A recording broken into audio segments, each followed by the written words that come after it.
Hey guys, what's up? Welcome to episode 151 of the Drag Drive Repeat Show presented by Summit Racing. Tonight, we got a good one, dude. I'm excited about this. We're going to have Robert Voss on to talk about camping at the circuit. We're going to go through the other classes we didn't get to last week from the circuit and their winners and runner up and some fun stories. And then we've got Matt Frost on because the next like 3 weeks is pretty insane for the drag and drive community. And then it just absolutely blows up and is going to be very hard to gather these people up. So we've got Matt Frost on from Rocky Mountain Race Week to talk about the 11th year for Rocky Mountain Race Week and how they're going back to the mountains and the tracks they're going to do and the route stops and all that kind of fun stuff. So it's going to be really cool. But we got to get into this thing, man. If you don't mind, hit that intro and we'll do it. All right, let's go.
All right, dude, you ready for this? Episode 151 of the Drag Drive Repeat Show presented by Summit Racing. We're getting, hey, Josh Rich in here from local Mexican food joint. Dude, I've had Mexican food the last 2 nights in a row. It's been amazing, man. I've enjoyed it a whole lot. Guys, if you don't know, my name's Mike Narks. I'm the host of the show you're watching here and the news that happens on Saturday mornings here at Drag Drive Repeat. Dude, we are committed, maybe mentally, institutionally to the drag and drive community, man. I tell you, I can't get enough of this stuff. My right hand man, Mr. Eric White, what you got going on, dude? I am Eric White, co-host of the show and news, and right now just trying to get through the photos from the circuit. It's been pretty wild going through all those. I think I said it was like 4,100 photos is what I took for the weekend. So working through some of those, and there's been some good ones that have been posted so far. Oh, dude, it's been pretty wild, man. I'll tell you. Seeing your stuff come up, seeing Jesse Fox's stuff. We've got stuff from Kyle Merriman over at the Tulsa Raceway Park, one of the photographers over there. I mean, dude, it's crazy. We've got some stuff coming from Red Patrick over at Tulsa as well. Man, the amount of photographers that were on site for the circuit's the biggest we've had ever. It was really cool to have some of those folks out and about and doing all that fun stuff. So, you know, And I think Tom posted a video today too yes, that I haven't got to watch through.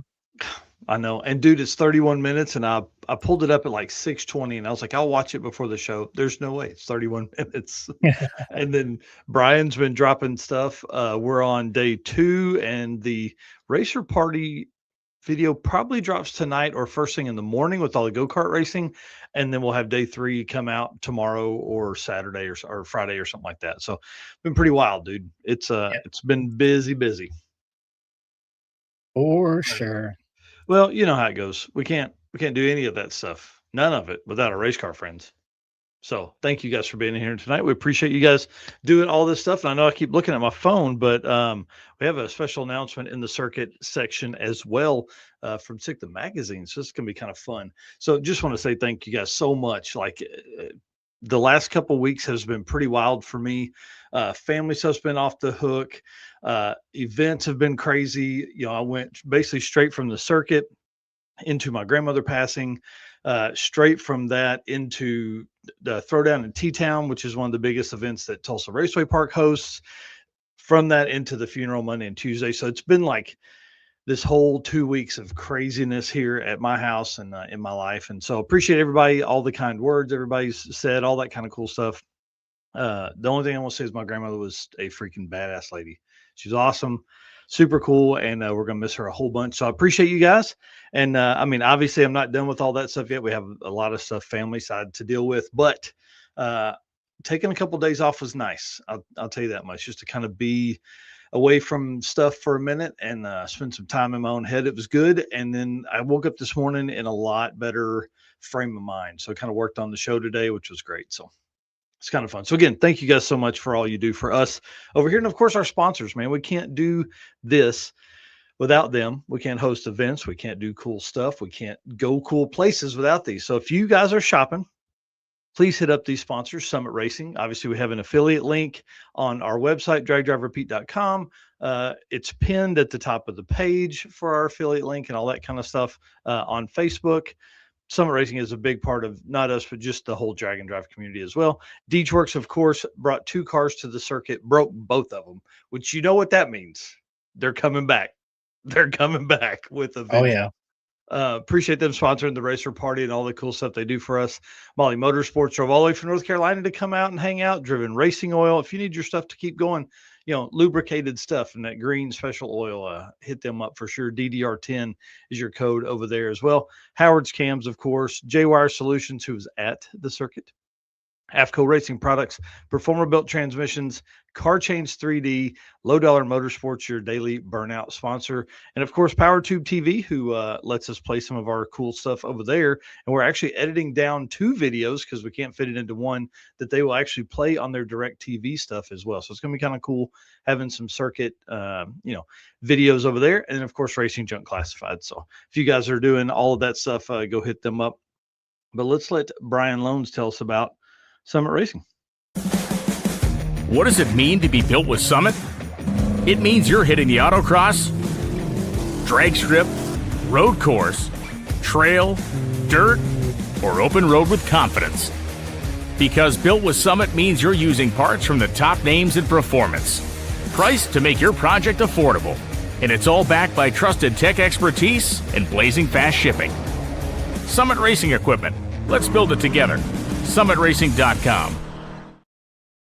Well, we talk about Summit all the time and kind of the products they have and stuff like that. But our boy, Tommy Dupree, this weekend went down to Mickey Thompson Turn and Burn and kind of kicked ass and took names. Hang on. Dude, where did I see those pictures? Yeah, they're after the merch stuff. I got them. I got them out of order. That's all right. Tommy Dupree, man, this was kind of cool to see him go down here and do this and kind of, make it out this first bit in the car. This is his first outing. Finished it. What did he send us a video like that Tuesday, I think?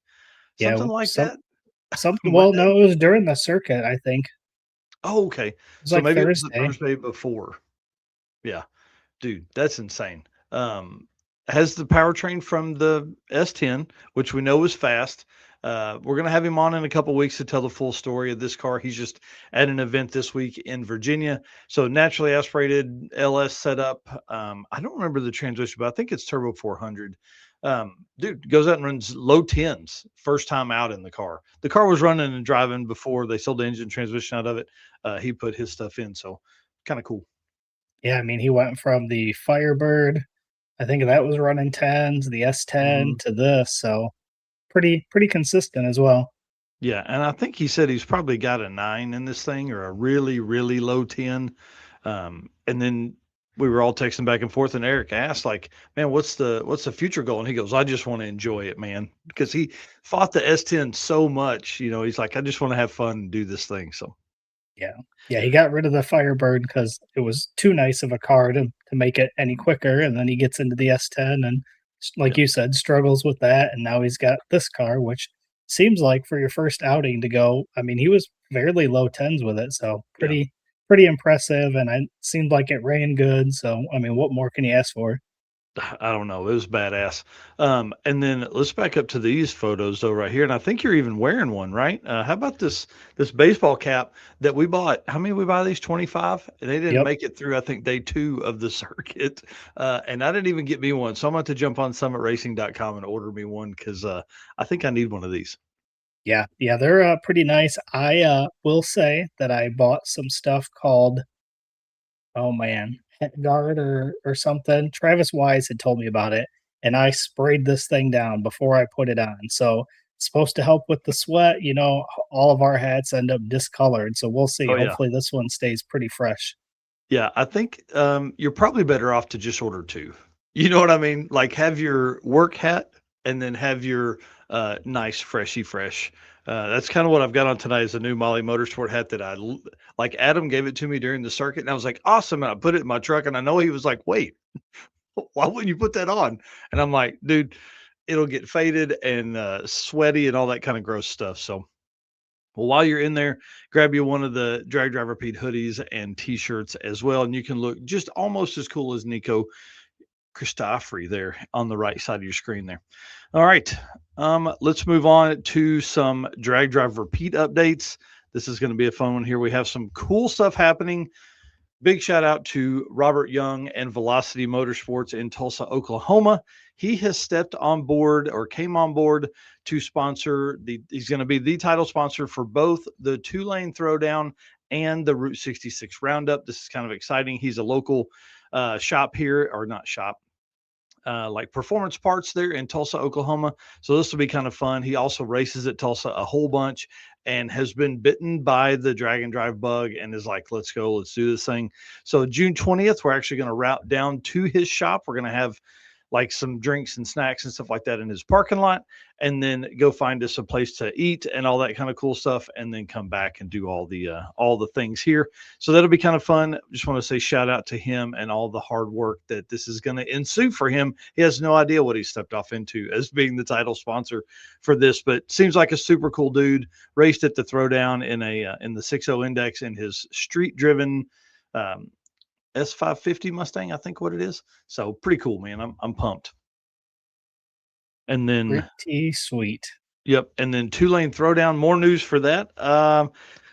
Registration is this Friday. So I'm building all of the tickets out tomorrow. We're going to do discounted registration for people that raced in the circuit and Mother Road Mayhem. Be discounted by $25. It's going to be $125 to register during that. Everybody else will be $150, and it will go live on Saturday morning. I think it probably 9 a.m. is kind of my plan, 9 a.m. Eastern time. I have something going on Saturday, so I won't be around. I'll be emceeing a mud run, but I think it'll be fine. We had great luck with Ticket Taylor last time, so it should be pretty easy. I'm working on route stops and all that kind of stuff now for 2-lane throwdown. I think with where Velocity Motorsports is located, we'll be able to go down. It'll be a whole new, I would say a whole new drive for us. We haven't been this part of Tulsa before. So it's going to be kind of cool to kind of make a big loop out of like the south. I guess that would be the southeast side of Tulsa. So I got to find some really cool spots and places to eat and all that kind of stuff out there. So are you ready for this one? 2-lane throwdown, 38 days from now. I'm not ready. I'm not ready. And then Route 66 roundup is in 81 days. Who decided 5 events this year would be awesome? You did. You did that for sure. All my fault. It is going to be pretty cool. And, you know, last time we had 4 or 5 new people at the Mother Road Mayhem. If we can end up in that same range, you know, I think we're probably going to end up with 50 or 60 cars at 2-lane throwdown. I think with having it and the Ford and Shelby Nationals in town, plus June will really be a big push for Route 66 as far as people coming through and cruising. It's going to be a great time. You know, of course, we're partnering with Motorama, which is a team, Tim Taylor and the team over there do big car shows and cruises and stuff like that. So this will be a lot of fun. And then, of course, Route 66 Roundup is going to be even better. August 2nd, early morning, so it's not as hot. For sure. Before I say that, before we move on to the circuit stuff, because we got a lot in that, my other bit of news, and when I pull this up, will you put me up on the big screen here? But it says the first trio of SICK wild cards providing early access to the Gear Vendors Overdrive SICK Week 2027 has been named from the circuit results. Y'all ready for this? Our 3 racers from the circuit are Kyle Beaumont, Eric Kuhn, and Kylie Reynolds. So big shout out to them. Congratulations to those guys for getting the SICK wild card I guess, entries into Sick Week 2027. So that's pretty cool. Sick does that for the quickest car. So they were doing some math on the backside, comparing it to quarter mile times and all that stuff. And of course, those guys, quickest 3 eighth mile cars for sure, and the only cars to run 4s in the eighth at the circuit in history. So pretty awesome. Yeah, So that's congratulations super to those sweet. guys. Yeah. Yeah. Excited for them. And we'll be making a post about that. That literally dropped like 16 minutes ago to get out there and about. So circuit info, we didn't get to all the classes last time. So I just want to do a quick recap. Biggest event we've ever hosted in history. I've hosted more than 50 events, not 50 races. It's probably not the biggest car count I've ever had. I figured out how to word that. But it's the biggest drag race I've ever hosted. That's for sure. 247 total cars, 214 race cars, 33 road trippers, $25 from every racer ticket, all the VIP tech money, more than $4,000 there. Raffle ticket sales, more than I think 15 or 1,800 bucks there, and straight up donations from people. Molly Motorsports giving us 1,200 bucks. We raised $12,204 for the youth services of Tulsa. So pretty freaking cool, man. I'm so excited. The photos have been dropping daily, both from Eric and from Jesse Fox or 3G video. So like you guys are just getting overloaded with photos. I'm telling you, there's several hundred a day you can go through. Please tag your friends. Please tag your friends. We want them to see these photos and, can go purchase them and all that kind of cool stuff if they want the high res versions, or, just copy and put those as your profile picture. We don't mind that at all over here at the circuit. That's what happens and all that kind of cool stuff. But I wanted to run through the rest of the names for people that won that we didn't cover in episode 150, which is last week. So I figure me and you can alternate like we normally do with these classes. So starting off, All Motors Small Block, brought to us by WAF Racing. 10 cars entered that class. Jason Schroeder takes the win in that one with a 1069 average, and Brett Crosby, who we got to hang out with at Sick Week, 1135 average for him in second place. Then the all motor big block by Howard's Cams had 11 cars in it, and our winner there, John Dautry of Gearhead Perspective, coming in there with a 10.122 average. And then second place was Kristen Chester with a 10.46 average. Yeah, that was a great class to watch kind of unfold there. Gasser and Hot Rod Naturally Aspirated.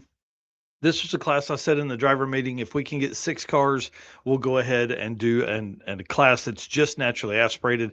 And these guys came up with 5 cars, and I said, hell, let's go for it, right? So our boy Brent McCoy, shout out to his wife Vera, who verbally thrashed me for not having a scavenger hunt this year. 1158 in the 4-door Buick or Pontiac. I think it's a Pontiac. And then second place, Bill Blomberg, 1184 average for him in second place. Gasser Hot Rod Naturally Aspirated. And then the other Gasser Hot Rod class by AFCO Racing had 4 cars in it. And first place there, Patrick Melson with an 11,685 average. Over second place, Doug Jensen with an 11.760 average. Yeah. And what's cool is Patrick actually did that with a 20. He was running in the 8s, had hurt the car, and said, hey, what do I got to do to win it? If I just take a 20, do I win it? And we did the math, and he did. So it's pretty awesome. Yeah, that's pretty wild. Yeah. Overdrive by Chris Paget of Paget Performance. 10 cars in that class. I thought this was a real fun one to watch. First place, Brad Long, 858 average in that class. I mean, he could have done some damage over in the Street Race Power Adder. And then Dustin Cottle, one of our favorite guys, 895 average over there. And then we've got Tailgate by Cornerstone Performance Transmissions. We had 14 trucks in this class this year, which is pretty awesome. The most consistent trophy went to Budeni with a .036. So pretty sweet there. And then in that class, first place, we had Neil Torbett with a 5.251 average. Over second place, Josh Gray with a 5.85 average. Yeah, I got to hang out with Josh again last week at the Throwdown. His son was racing in junior dragsters. So super cool. How cool. Yeah, and then Quick Stick, our stick shift class by Jerry's Performance, 15 cars in that class.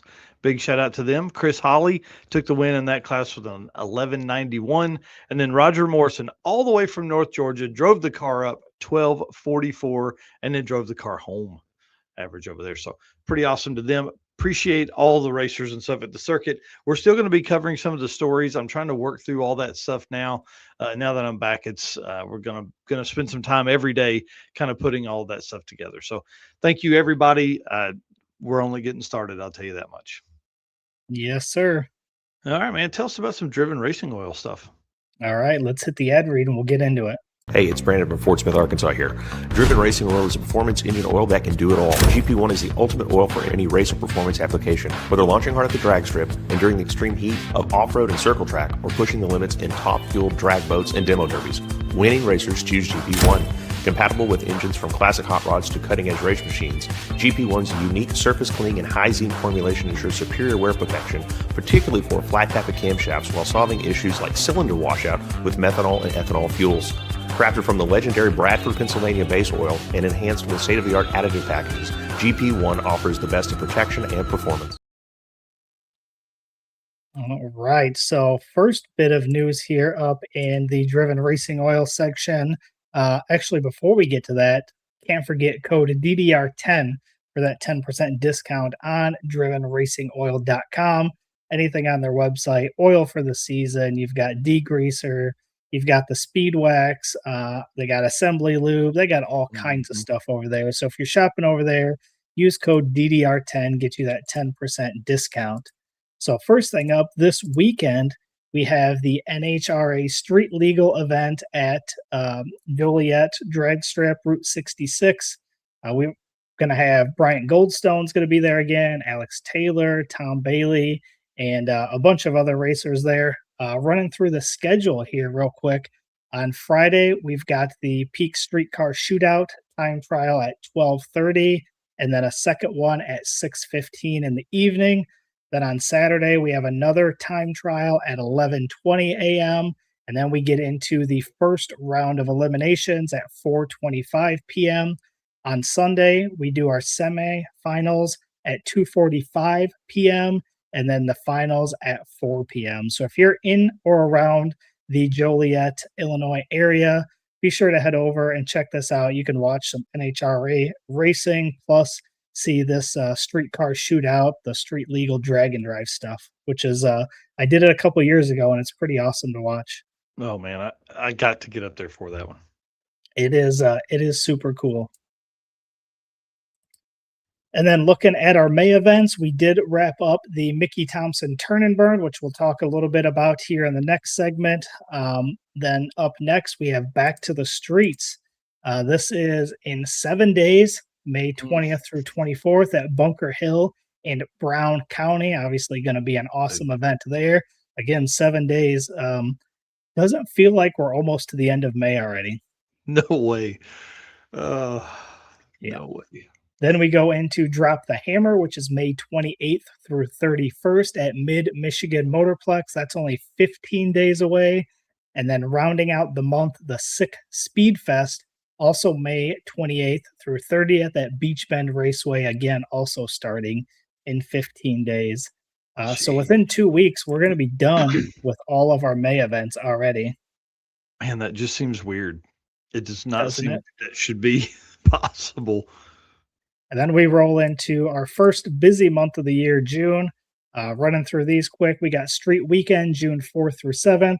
Streetcar Challenge, also June 4th through 7th. Alaska Speed Week, June 8th through 13th. Rocky Mountain Race Week, which we're going to talk a bunch about tonight, June 5th through 12th. Six Summer, June 15th through 20th. BC Drag It Challenge, June 17th through 22nd.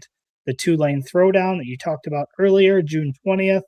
The Home Quarter Drag and Drive, June 19th through 21st. East Coast Drag and Drive, June 26th through 28th. The Great American Detour, which we're going to talk to Camp Counselor Bob here in a little bit about, June 27th through July 4th. And then rounding out the month of June, we have Buckeye Skips, June 29th through July 3rd. Dude, that's so great. 11 events in the month of June. Yeah, and there was only like 7 or 8 days, if that we counted that there's not gonna be an event going on in the month Yeah. of June, so gonna be pretty awesome for us. Tons of stuff for us to talk about, which Yeah. will be great. Bring it on. And that's going to really shake up. You have, in that time, you're going to have Six Summer and Rocky Mountain Race Week to, I guess, yeah, to really shake up the points championship. I mean, this is going to be pretty interesting moving forward, how this is going to work and who's going to come out on top at the end of June. Yeah. It'll be, we'll find out very, very soon. Very soon. Well, that puts us at 50 events on the calendar so far for the year. Again, you can always find that list of events in the interactive map at dragdriverepeat.com/event list 2026, which that'll be in the chat here in just a moment. Dude, it's crazy we're going that fast. All right. Let's talk about some J-Wire stuff where we're going to go over some Mickey Thompson turn and burn. Yep. Go over the results from over there. Yep. Let me hit this ad read and we'll talk about that. What's up, guys? My name is Cole from Fort Worth, Texas. Expert car and marine wiring solutions that you can trust. J-Wire Solutions can wire and plumb your hot rod, your race car, hell, even your drag and drive car. Plus, they offer products to make your driving experience way better, like their blinker module that is just a must for all drag and drive cars. This module will allow your rear turn signals to continue to function while the brake pedal is applied, just like stock. Find all the details at jwiresolutions.com. And of course, if you have any questions, J-Wire is owned and operated by Jay Blanchard, longtime drag and drive guy. All right, well, let's jump into this, dude. Mickey Thompson turn and burn. You grabbed some photos here. Summit Racing in Talmadge, Ohio was one of their route stops, and they had a meet and greet and autograph signing and all that kind of cool stuff. I thought that was a pretty good idea. Maybe need more of that on some drag and drives as we get more, all these famous people coming into drag and drives. Yeah. Do you want me to sign autographs at the next one? I mean, dude, for sure. I want you to sign chests and hats and all that kind of cool stuff. 65 cars signed up. Not a bad number for the first one here. We've seen some, like this is a regional event, 3 days of racing. So we're seeing these regional events continue to grow, continue to add to the car count. And 65 cars started, 48 cars finished. So, man, we got some good stories that are coming, not this week, but maybe next when we talk to some of these racers and get some stories behind that. So let's run through. We can flip-flop between these winners as well. Yeah, no pictures and no certain orders. Just grab some of these from Sick the Mag post as you're flipping through those. But we'll start with the unlimited winner, which was Steve Morris with a 6.835 average over runner-up Sean Skipper with a 7.000 average. I think there was actually another zero after that as well. That's pretty wild. And then also in that unlimited class, Jeff Lutz did submit an 11.7 on day one and then did not finish, unfortunately. Yeah, he said no more for me. Up next, unlimited iron winner, Miss Alex Taylor with a 660 average, 6.604 average. Mr. Jason Moulton of Mickey Thompson Tire brought out his Fairlane. Yes. Sad, I missed that thing for sure. I've never seen that car in person. He did end up taking a DNF on this event, but that's okay. He submitted an 881 on day one. And then I think he didn't tell me this, but I think he probably realized how hard it is to put together an event and race in it. So I think after that, he bowed out and said, hey, I'm just going to have fun and kind of hang around. For sure. Then the pro modified radio winner, Miss Val Morris, who was just there up on the screen with a 6.934 over Tom Bailey in a 9.13. Yeah. I brought the dart out. So I saw that. Pretty cool. I haven't watched any of Tom's videos from the weekend, but that's kind of my plan for tomorrow. Yeah. And then David Deal was in that class. They just posted a video, I want to say earlier today, or maybe it's coming out this evening. I can't remember. They had a 6.878 and then finished with a DNF, unfortunately. Dang it. Yeah, that sucks. Those guys are on a mission for sure in that car. A-gas winner, Mr. Jeremy Bonnet. Love that car. Love that dude. He's awesome. A 919 for him. Runner-up Jay Grabiak, another fan favorite with a 996 average. And I thought this was kind of cool. All the cars in the A-gas finished. That's the only class that had every car finish. That's pretty awesome.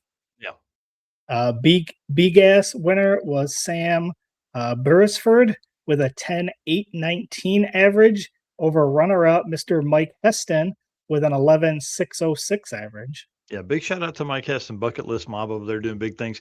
275 radial winner over there, Eric Fought, Fought, maybe Foat, I don't know.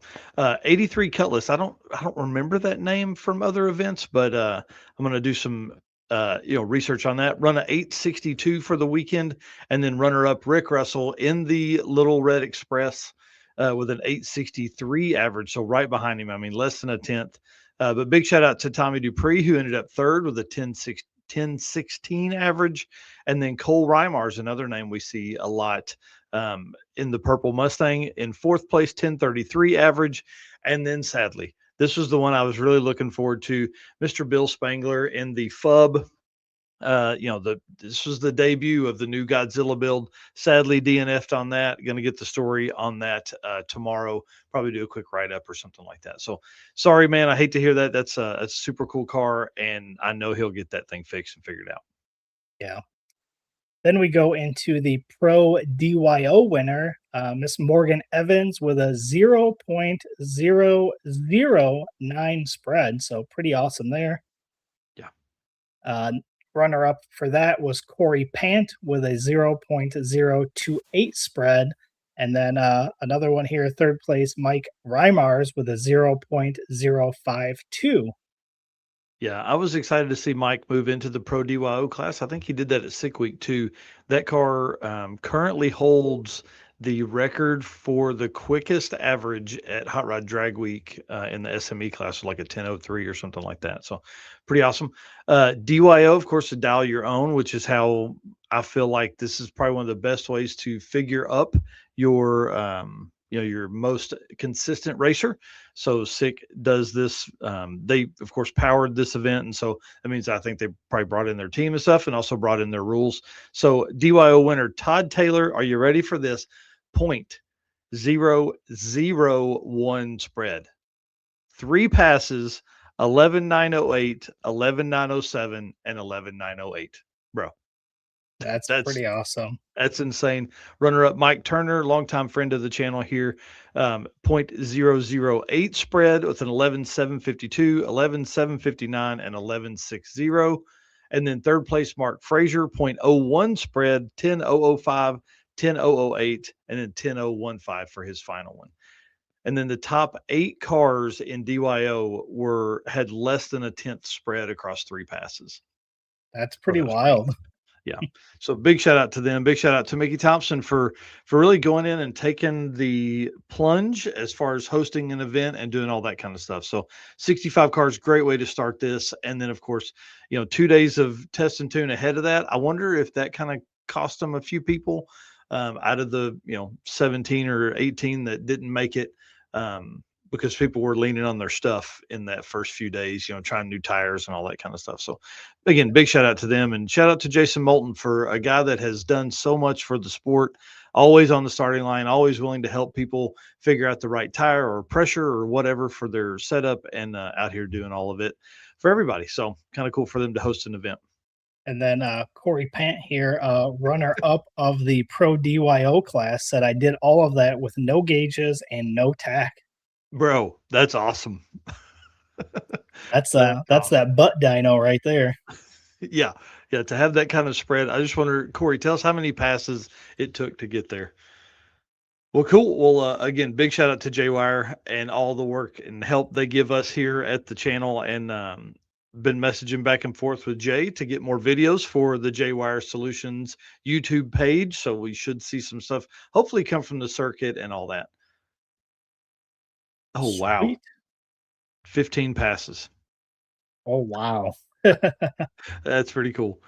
All right, man, let's move into the Molly Motorsports segment and bring on Mr. Robert Voss, or as we affectionately refer to him, Camp Counselor Bob. Looking for a forged piston kit for your vehicle? You need Molly Motorsport Power Pack. What is Power Pack? It's the ultimate forged piston kit that comes complete with pistons, performance file fit rings, hot string steel pins, and clips, all engineered to work together, so all you have to do is build something great. Find your Power Pack at mollymotorsport.com. Man, He said Pro Dash went dead on Saturday morning. wow. That's awesome. That's awesome. Let me reply back to Jimmy here. If you want to bring in Mr. Camp Counselor Bob. Yeah, we'll bring in Robert Voss here, and then we'll do that. How are you, sir? Good. How are you guys? Man, we're awesome. Fantastic. Glad to have you on. Good to see you again, buddy. Yeah, absolutely. I'm glad you sent me a text a couple hours ago asking if I could jump on.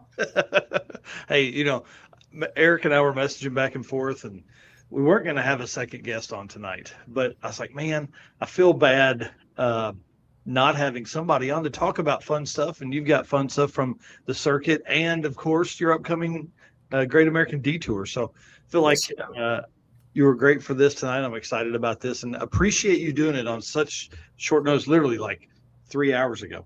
Yeah, no, I when I texted you, I was like, hey, you said like 7:30, right? Because I'm in Laramie, Wyoming right now. So I was down at Guardian Garage, like YO Speed. They got a dyno down there. I was hanging out with Brian and his family, and I was like, I gotta go, guys. Like, and so made it over, got back to the hotel, and got on just in time. So that's awesome. Well, dude, we appreciate it for sure. All right, well, let's get into some of this stuff because for folks that don't know, Camp Counselor Bob is your nickname. Robert Voss is your real name.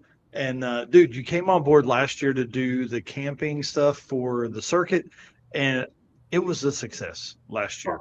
This year, whole new level of cool, man. This year, mind you, I couldn't have done any of this without my wife. She really came in clutch because without her, like, we wouldn't have had breakfast. It wouldn't have been organized. Last year, the only reason I made it somewhat successful is because we had a lot of rain and we could just sit around and bullshit all day, right? So, but the entire reason that you came to me with this is because, you have your parking lot beer stories, but we don't have that presence at the track or at the tracks that we camp at. And, had we not had this, I mean, let's look at the gym hopping stuff, right? It's crazy. So, camping, it started out great. We went to Tulsa, got there, pulled in, and of course we always have the big group. And there's the gym hopping stuff. That guy, he is an absolute gangster. And so when we first pulled into Tulsa there, everything was, there were trailers everywhere. We're trying to figure out how we're going to camp and stuff. And I just parked my little pop-up right where I told you I was going to, and had everybody come over. And that first night we had a fire going, and Austin with his wagon, he pulled up, and it's just always a good time.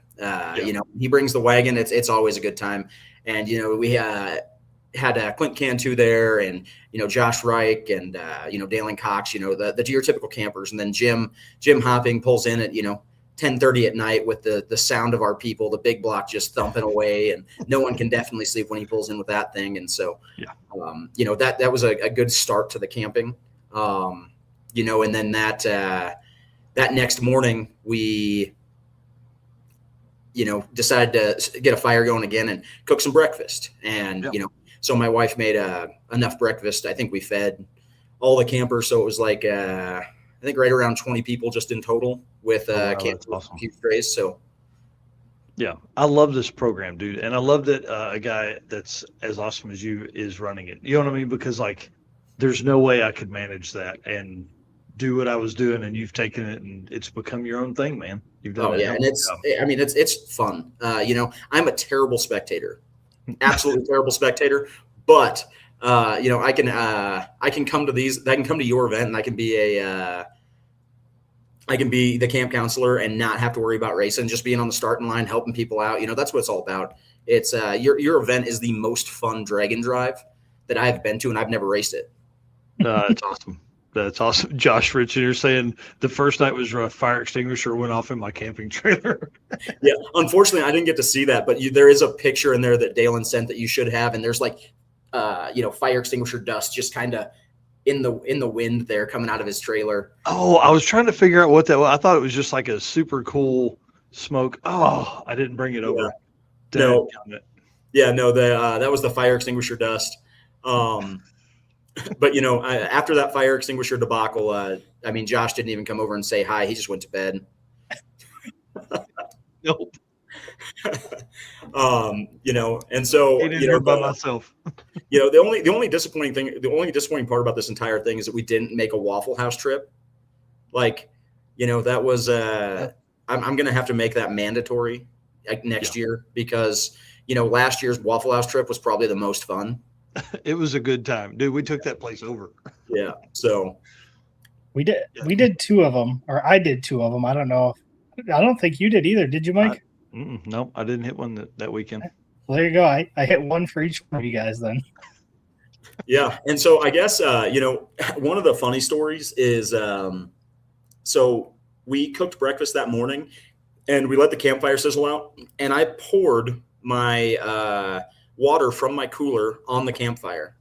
And 5 hours later, I, with my bare hands, scooped all of that ashy muck out of the fire pit and put it in the back of my truck. And then Austin sent me a video. He's like, we're all kind of disappointed.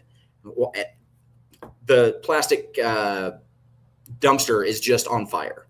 So evidently there was an ember in that bed. Smokey the Bear was not happy with me. And so you would think 5 gallons of water from the cooler would be enough. Yeah, and we put it out at like 11 o'clock, and we didn't leave there till 4. Oh, so wow. it was like, we have no idea how it's still lit, because I had Milo. He came over and he helped me pick it up and scooped it in there. I was like, hey, you think that's fine? He says, that is mud. And I said, sounds good enough to me. Put it in there, and then I get a video, and it's just ablaze. That's awesome. Yeah, Jimmy had just ridden up on the scooter to check on us, and I was like, I think I had just gotten your call, or maybe somebody else had called or messaged and was like, there's a trash can on fire. Yeah. I probably won't do that again. I'm saying probably because honestly, I don't know if I'm going to do that again. We might just use the dumpster as a fire pit next time. It seems to work pretty well. That would be easier. You know what I mean? Like, we're just going to hobo it. Yeah. Just everybody standing around it with their hands out. And thank goodness there was one of the racers. He camped with us. He went down to the store and he brought us like 4 or 5 bundles of firewood to last us the entire that's awesome. week. And then when we got down to the final bit of it, I was taking all of we were out of wood at the go-kart track. And so I had all of this like thin, tiny wood that was over top of my winch system in my camper. And it was just stacked there. And so I was like, well, we still need a fire. So we just started throwing that in there. And then they went around the go-kart track and found like the dumpster and it had like some 2x4s. And so we were burning everything we could to stay warm. That's awesome. That's awesome. Yeah, I didn't even think about the firewood until we like showed up, and some racers were like, hey, man, we've got some coming. So appreciate them for sure. Yeah, for sure. We'll have to source that next time. Yeah. No, mistakes were made. These are little fails that are going to make us great in the next 10 years. So yeah. Hey, you got to learn, hey, we're going to have campfires. You better have wood. Oh shit. Yeah. It's a great thought.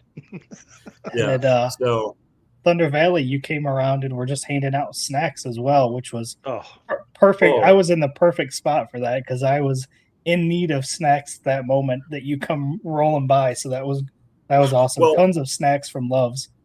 So I think that's a good thing, right? We should probably shout out Loves here. We're very fortunate that we have somebody that is pretty high up there at Loves that loves drag and drives, and he comes in clutch.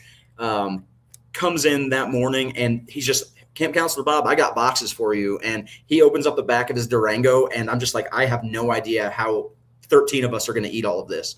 And so we pull it all out. And, after we go to Thunder Valley and stuff, we're sitting there in the morning and I look at it. I'm like, guys, we got to do something. And so the first time my wife, she jumped in the truck, backed up. We threw everything in the back, and that was actually the breakfast. So we were going around, and I was handing out leftover breakfast that my wife had made, and we got that idea. We're like, hey, we should do that with the snacks too. And so because Clint Cantu couldn't make it with his race truck, he brought his Duramax down, and we dropped the tailgate, and we went around, and he tried to solicit children to take candy, and we told him that wasn't okay, and it was a whole thing. But Nice. At the end of it, we brought it to you because you were like, hey, we're having a little bit of an emergency. And I was like, I just happen to have snacks. So took them down to your wife there, and, they got distributed, and I didn't have to take them. Yeah, I don't think I took a breath eating that bag of pork rinds. Not one breath. I was like, give me food. I didn't even get to try the pork rinds, and from what I hear, they are phenomenal. Oh, they were great. Yeah, they were great. Even if I wasn't hungry, they would have been great. Yeah. The only mistake I made was I threw the gummy bears in the rental car, and they became a gummy bear sitting in the heat. That's awesome. Yeah. Still ate them while I was driving. I was pulling them apart, but just kind of gooped it out. Yeah. And I guess when we were at Thunder Valley, David Brewer and Megan Allison pulled up, and they actually brought. It was like the most sugary Rice Krispies I've ever had in my life, and they were delicious. Yes. They were like every sort of sugary cereal that you could have, and it was, we ate them at 11 o'clock, and I'm pretty sure they were still in my stomach on Monday morning. Yes. Like, I think I'm still on this high. Yeah, absolutely. Wow. How fun. Well, you said you fed 20-something people with breakfast, dude? That's so cool. Yeah. Yeah, and like I said, my wife came in clutch. That first morning, we made migas, which is we cut up tortillas, that first morning we made breakfast tacos, and so she was slinging eggs, and Austin Clark was also doing that as well, right? He had made a bunch of breakfast in his camper, and my wife, she was cooking over the campfire, and she brought her skillet, and then made a bunch of tacos. We went down, fed a bunch of people, and then that next day she made migas, which is basically like scrambled eggs, sausage, bacon with cut up corn tortillas that are fried. And after all the campers ate, we still had like 3.5 pounds of it left, so we just started driving around trying to offload some of that stuff. Dude, that's great. Wow. Well, I appreciate you doing that for sure. All right. Well, listen, you're my guy. I told you this the other day. You're my camp counselor, dude. If we can find a sponsor to take over this thing for the whole year, Camp Counselor Bob's traveling, bud. I travel for work anyways. I've got a lot of weekends open. Nice. Well, I'm ready.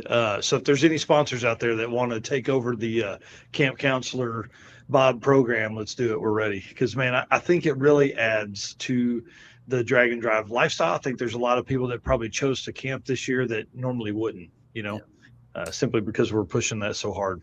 Oh yeah. I mean, Austin's brother, he camped with his Tesla, had a little tent that, went to the back.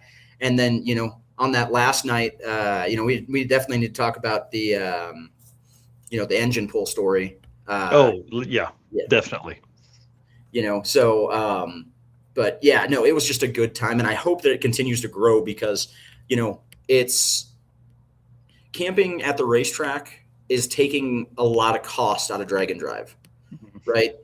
Drag and drives are getting expensive. This one I'm planning, fuel prices have almost shot. Yeah, it's rough. We don't talk about that. Yeah. Gas prices are the fight club of drag and drive. Well, I'll tell you what, it's damn near child abuse. All right. But so the gym hopping thing, right? So, the story is, I sold him my big block, and, we all know it's pretty capable. But he went through, he rebuilt it, he made it, his, so that way he could, have some fun with it. And, he was knocking off time every single pass that he made. He was just going a little faster, a little faster, a little faster. and he pulled up at Thunder Valley into the staging lanes, and that's when that big oil down happened.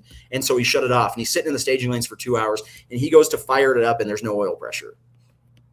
So he's like, well, shit, what am I going to do, right? And so I was on my way out. I heard that. I came right back around because I'm like, hey, man, I sold this guy an engine. I feel like I feel terrible, even though he rebuilt it, but, still feel terrible. But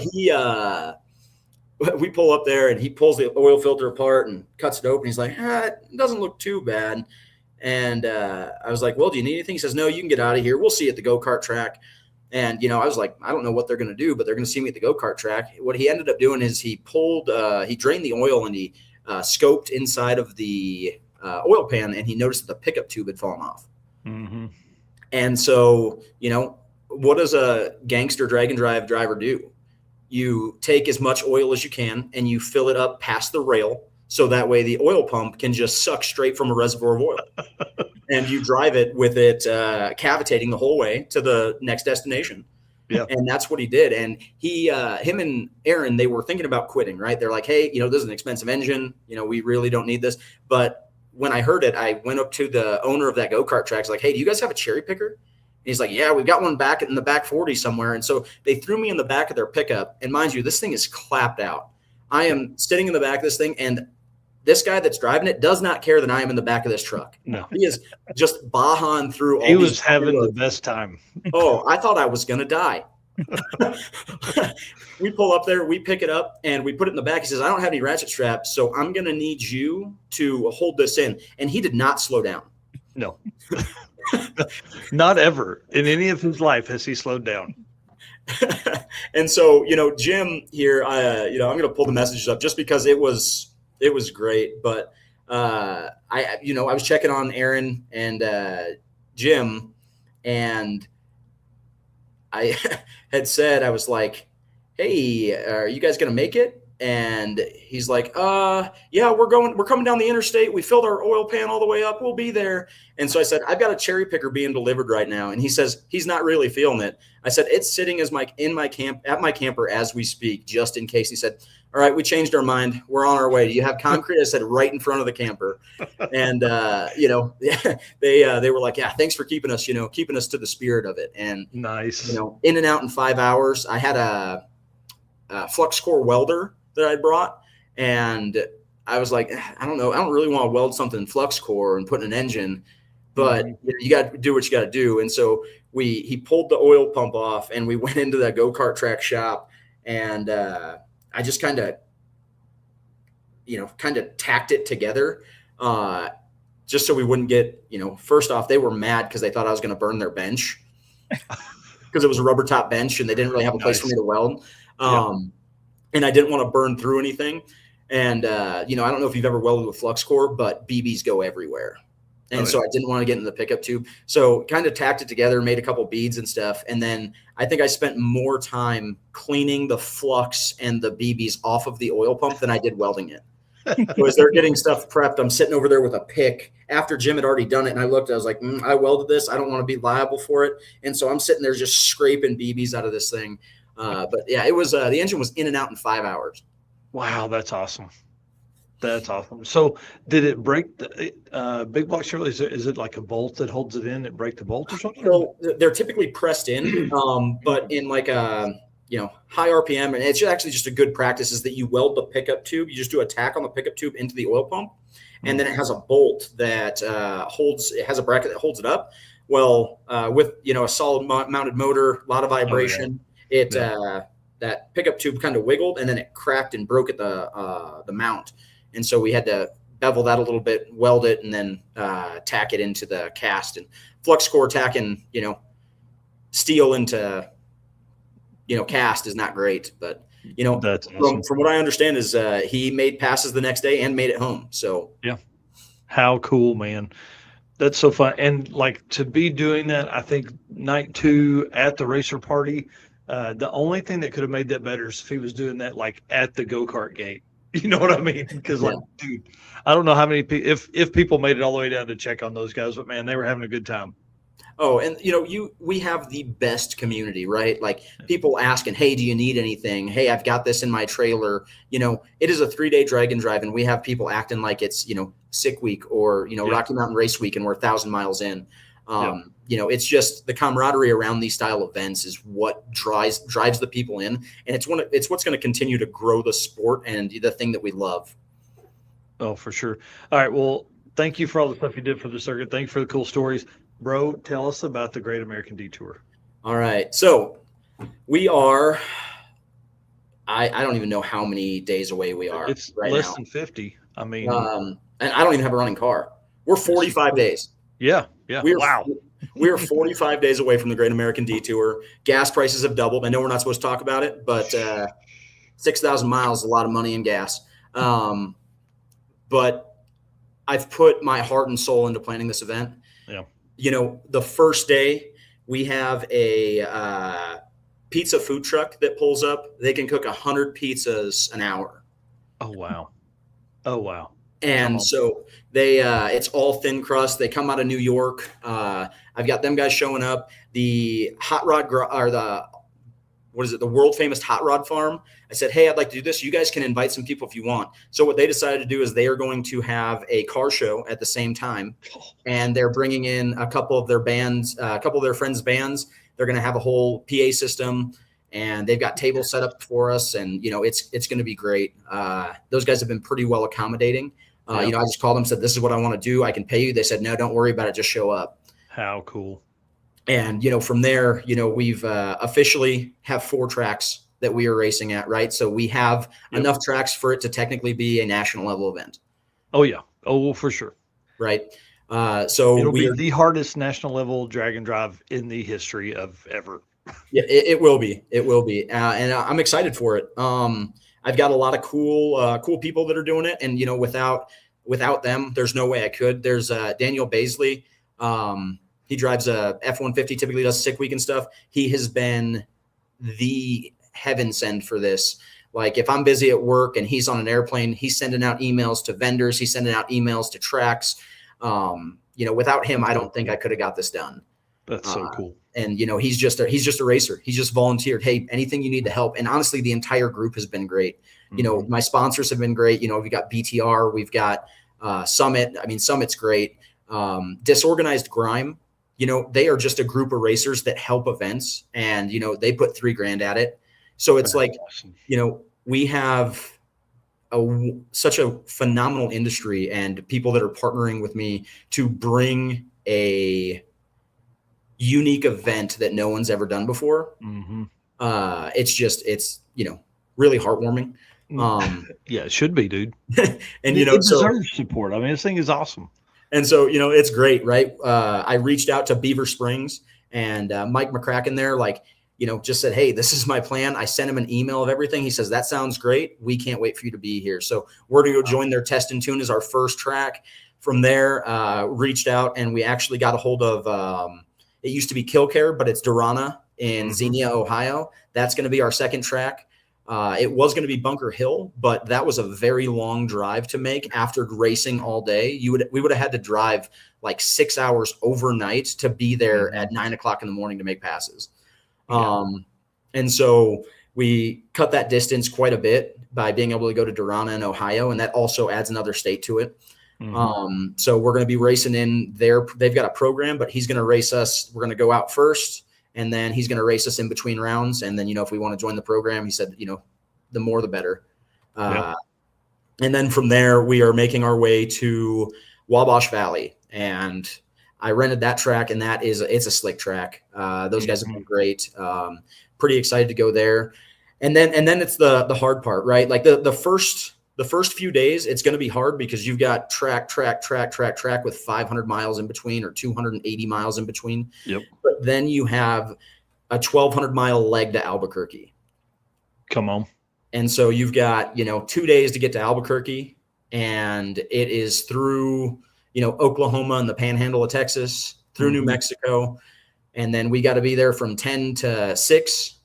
So we've got, 10 to 6 to make those passes. And then we got 2 days to make it to the end. And that is running July 1st, July 2nd and 3rd through Arizona, and California. And so it is going to be a very hot 1,200-mile leg. Yeah, but I think it'll be freaking awesome, dude. Yeah. You can't pick a better week than the week America turns 250 years old. Yeah, no, for sure. And it's, the cool thing is, right, when I talked to you about this first, it was we get to drive through the small towns of America leading up to the week of 4th of July. As you're driving at night, you're going to see small towns popping off fireworks. You're going to see all of that stuff. And it's just going to be a really great way to ring in, our love for America. Oh, and, it's a small event. I think we've got 30 cars that are signed up, right? I don't know what the attrition rate's going to be on it, but, even if you have 10 people cruising across the country, or 10 cars, 20 people cruising across the country, it's going to be great. Yeah. And then, at the end, we're going to be stopping at the Graffiti USA Museum. And, Modesto is very rich in car culture. It's where American Graffiti was filmed. That's where George Lucas grew up. Paradise Road is only like 10 miles away. So, there's going to be a lot of car culture and history throughout this Dragon Drive that everybody can check out. We're going to be going through Indianapolis. So, if we want to slip over to the Slippery Noodle and go take a look at that John Belushi bar, we can do that. There's just a lot of cool things that you get to see that you typically wouldn't. Well, and to have it on the list, I think is going to make it a lot of fun to, for you to put together 4 tracks as like the host tracks, that grew out of basically necessity. Yeah. You were able to put it together for your own stuff, and you were like, hey, if we can do it, let's do it, Oh, and it was this is a very humbling experience trying to plan an event of this caliber without any experience doing it before, right? Yeah. I was gritting my teeth, and I was fully committed to paying for this all out of pocket, but thank goodness for sponsors. Yeah. Because, American Express would have been real happy with the interest I would have had to pay back to them. Oh, that's awesome. But, we're 45 days away. My car's, it's almost done. I would have been done if I wouldn't have turned it to a gasser. I could have just left it pro street. I could have been making passes, but in true Camp Counselor Bob fashion, I'm going to get it done a week beforehand, go test it and hope it works. Drive it 3,000 plus miles, 3,200 miles. Yeah. One good thing we got going for us is we've got, I own my own service truck. And so Josh Fox, he's taking a week off of work. He's going to jump in my service truck and he's going to follow us. So we'll have a welder. We'll have everything we need in case anybody on the adventure needs anything. We'll have all the tools you could possibly think of that you would need to fix on the side of the road. If it was a, structured 300 person event, we wouldn't need that. But with, the little amount of cars we have and the big amount of country that we're going to be covering, I think that right there is going to be kind of key to success, because the goal of this one isn't to beat everybody. The goal of this one is to make sure that everybody you show up with makes it there. Yeah, that's right. Hoosier Truck Rally says, what day are you going to be at Wabash Valley? We are going to be there Monday, the 29th, I think it is. Sweet. It's like 10 a.m. to 4 p.m. or something like that. Yep, 10 a.m. to 4 p.m. That's awesome. And everybody can find details, the Great American Detour on Facebook's probably, I would say, your most. Facebook and campcounselorbob.com. Yep. Dude, I love it. It's so cool, man. I can't wait. This is one I've had on my list for a long time to make it across the country in the old truck. Because, again, my grandfather made that trip at one point, and it's his life of driving that truck. So it's going to be kind of fun to do that. So I'm excited. Yep. And my plan is I'm taking my shoebox for it. I'm driving the gasser across the country. There's short of a catastrophe, there's nothing stopping me from doing that. Yeah. So. That'll be so cool.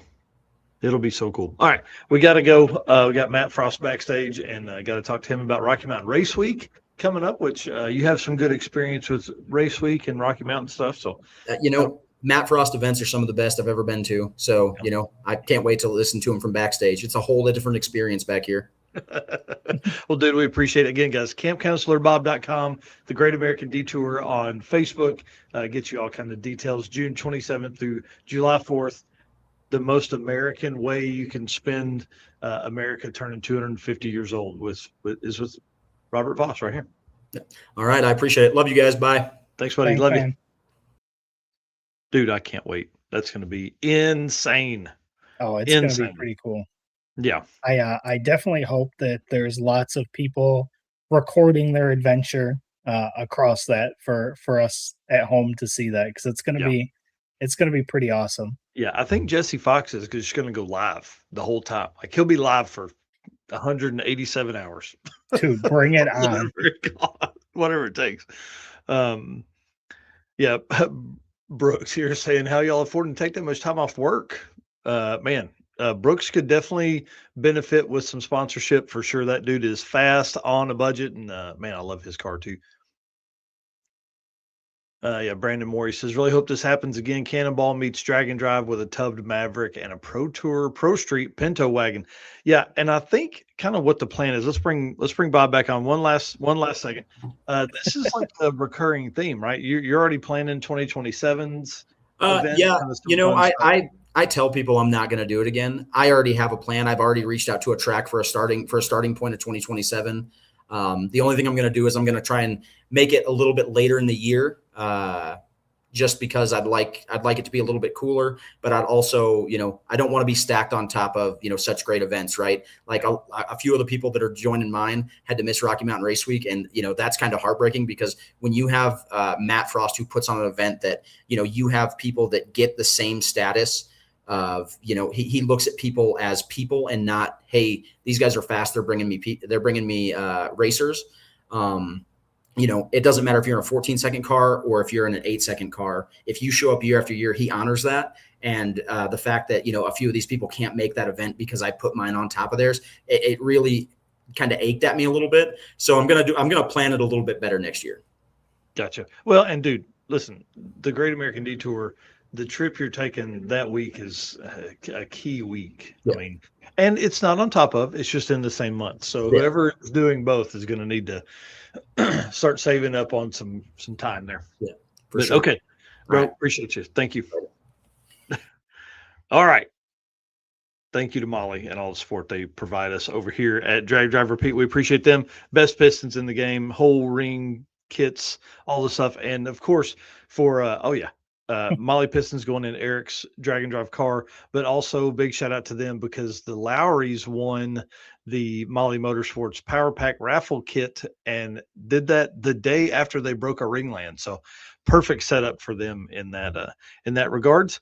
I'll let you thank our race car friends while I get me a drink, and then we'll move on. Have Matt Frost on. Absolutely. Appreciate all of our race car friends being in here, all the comments you guys are making. You know, just like Bob coming on here and talking about his event and camp counselor at the circuit. I mean, all of this stems from all of our race car friends. And of course, all of our sponsors. We couldn't do all this travel and everything that we do without this group of companies here. So thank you to Summit Racing Equipment, Deechworks, Molly Motorsports, Driven Racing Oil, Howard's Cams, J-Wire Solutions, AFCO Racing Products, Performabuilt Transmissions, Car Chains 3D, Low Dollar Motorsports, Racing Junk, and PowerTube TV. All right, let's get into this thing here. Deechworks, of course, leading manufacturer of high-performance fuel system components and the official fuel delivery of Drag Drive Repeat. The DW product line includes fuel injectors, pumps, rails, regulators, filters, lines and fittings, plus pump modules and surge tanks, all engineered to support power levels ranging from 400 to 4,000 plus horsepower. With a focus on engineering excellence and industry-leading customer support, Deechworks continues to drive the future of high-performance fueling. Again, DDR10 for your discount code over there on Deechworks.com, 10% off over there as well. Let's pull this down and let's bring in the man of the hour, Mr. Matt Frost, in here. Hang on, sir. Let me get you moved to the big spot. Dude, hi. You're one of our most featured guests. One, for two reasons. Okay. one, you're a badass dude. Host one of the best events I think is probably out there. A lot of the stuff we do is based on my experience of racing with you guys over at Rocky Mountain, and then of course you're one of the longest promoters in the Drag and Drive game, starting this in 2015, bro. How does that feel?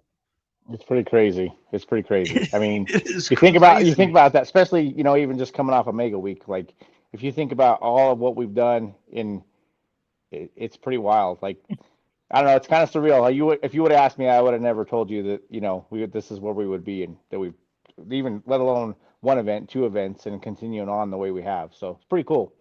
Yeah, it's been awesome to see all the cool shit you've done, man. Like the people that have come through Rocky Mountain. I think bringing Drag and Drive as far west as you did really helped spur the community. I mean, before that there was one event. That's it. Well, it pulled a lot of the West people from the West, and Yeah. even in the Colorado area, the people in Colorado don't seem to get out of their own way when it goes to traveling and stuff. A lot of people, so this kind of forced some of them to move that way. It got the people from the West. I mean, just from everywhere. It's surprising to see, how many people, and even that first year, the people that supported it when we had 60 cars, just like, Robert's deal, starting out with 30, that's going to grow. Especially, when people start figuring out your guys' stuff, how much it's grown. We talk about that a lot too. And I'm hoping by maybe next year that I can get in on some of those. It's when you're not in the industry 100% all the time, like you guys are, it makes it kind of tough to be able to do all that, because obviously 2 events in a year, so. Oh yeah, you're one of the busiest guys I know. Yeah. Oh my God. So it's just trying to I want to do them. Like I really do. And I think I'm supposed to be getting our 55 back at the end of the year, and I'm probably, if we go do a bunch of this kind of stuff, that's probably the car that I want to take and do it. And I think that would be like doing the trip that he's doing. Like that's some stuff that I've even talked about with my own friends. Even aside from race week, we got a bunch of cars that are be getting done at the end of the year, and we're going to start taking a week every year, and not just do racing, just to go to points. Like how cool. You can go down to Albuquerque, and the Young Guns guys, that actually was a real deal, and there's a place that you can go visit down there where that all happened. And just I've been looking at a lot of history of a lot of different things that would be really cool. And then with me spending a lot of time in Nevada the last couple of years, there is so many cool out in the middle of nowhere roads that just would be insane to have cars like that going down. So, dude, that's awesome. We're going to talk about your fleet of hot rods here in a little bit, because I see some cool shit in behind you too. All right. But first up, I want to talk about Rocky Mountain Race Week, because I'm so excited. You guys are going back to the mountains. You're going to be cruising through. You got Great Bend, Kansas, which is awesome. I can't wait to see that thing back open. Kearney, and then all the way down to Pueblo. So this will be a fun one. Yeah, and being able to go back to Great Bend is just going to be amazing. That facility just looks like it's just going to be unreal. And for us to be on top of that again, probably, I think that they said they may have maybe 2 events before us. Last time we were the first event on it once they got the track put together, and that was awesome at that time. So what they're doing now is that facility is, I don't think that there's going to be too many facilities as nice as that is with what they've done. Man, just look at all of that concrete. Oh my God, it's insane. All of that virgin concrete, dude. It's going to be so cool. Yeah, today they just started laying rubber down today at the track. So getting it to where it's ready to go. But that is an amazing facility, and Great Bend in itself, just that town and the way the people come out and support our event, there's nothing like what they do. They roll the red carpet out for us. We're gonna have our pre-party.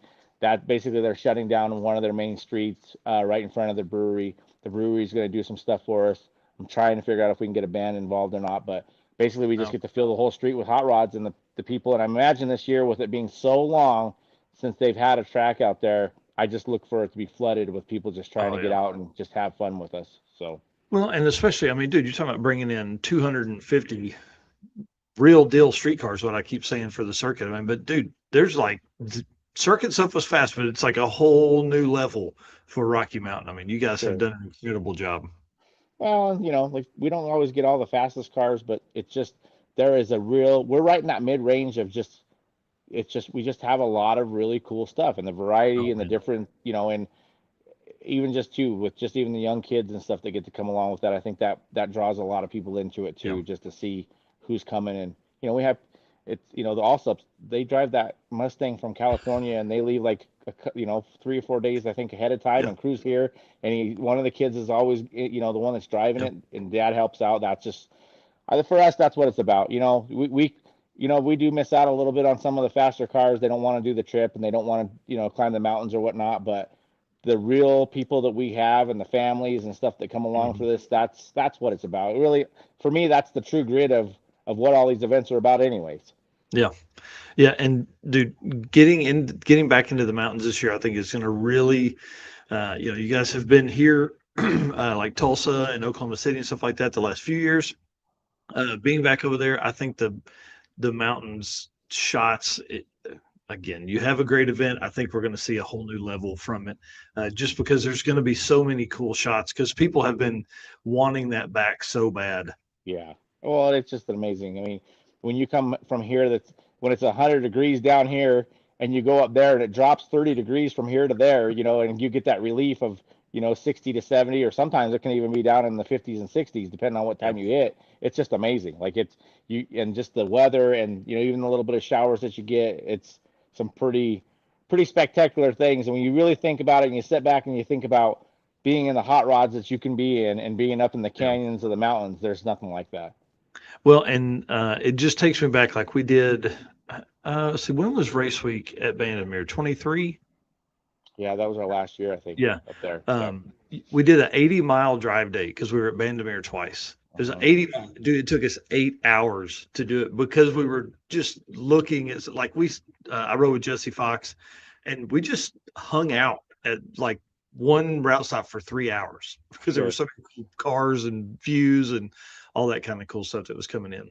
Well, on the Lookout Mountain, when you come down remember we were on top of that hill and you come back down that switchback where you can actually watch all the cars from the top. We wanted to do that for a long time, but the couple of years that we tried doing it, it was foggy up there, so we couldn't.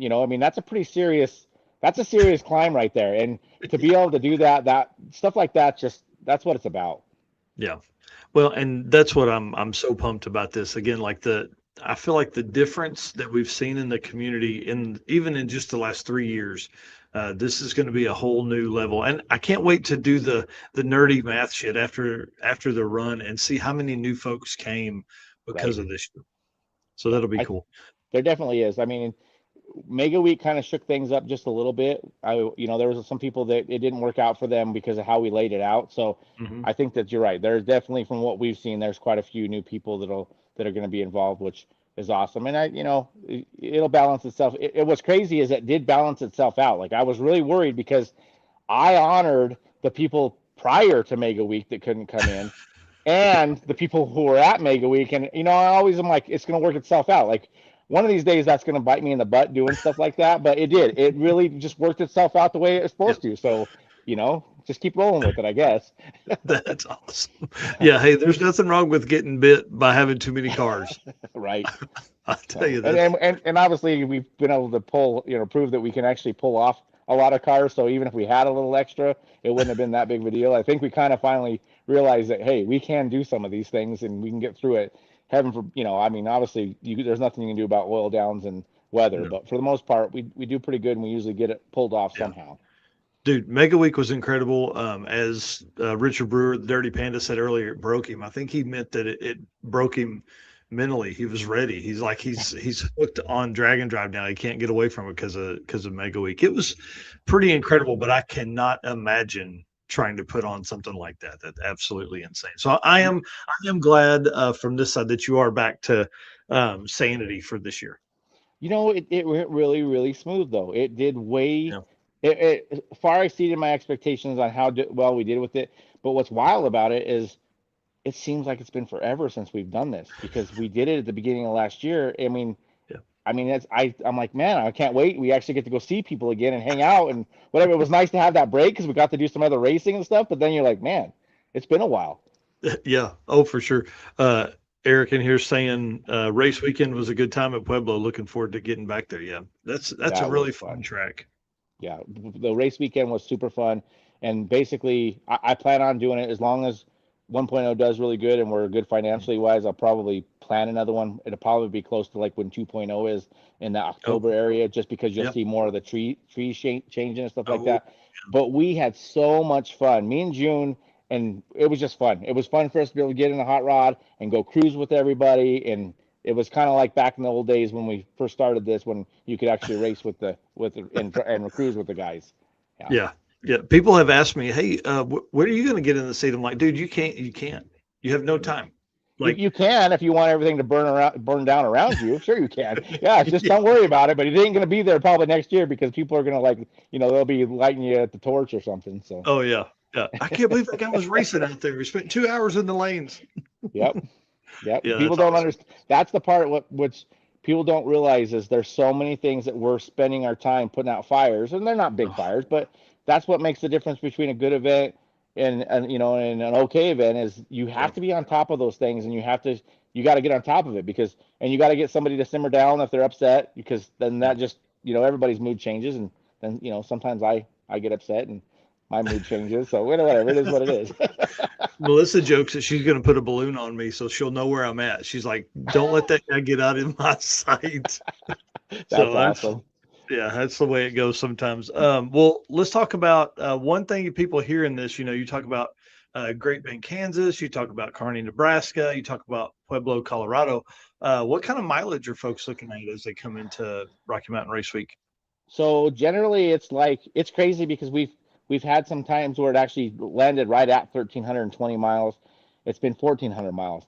We don't actually know what the mileage is yet because we have not done the route yet. We have been super busy, and it's been crazy around here. So probably next week we'll go do it. You got plenty of time. You got 3 weeks. Yeah, 3 weeks. Yeah, that'll be. And we still have all the other stuff to do, but yes.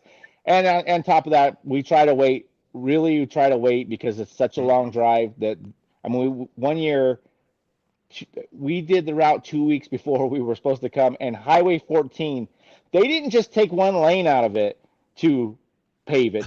They took the whole entire road was gone. I mean, I'm not talking about just like milled. Like they took it all the way down to the dirt. And here we are running all these cars in this. It was ridiculous. Like I almost got the tow rig stuck because the millings were so thick where they had put it to the side. I mean, and it happened in 2 weeks from the time that we went to. So we try to make sure that we wait till the last minute to do the routes, just because you never know what these roads are going to be like.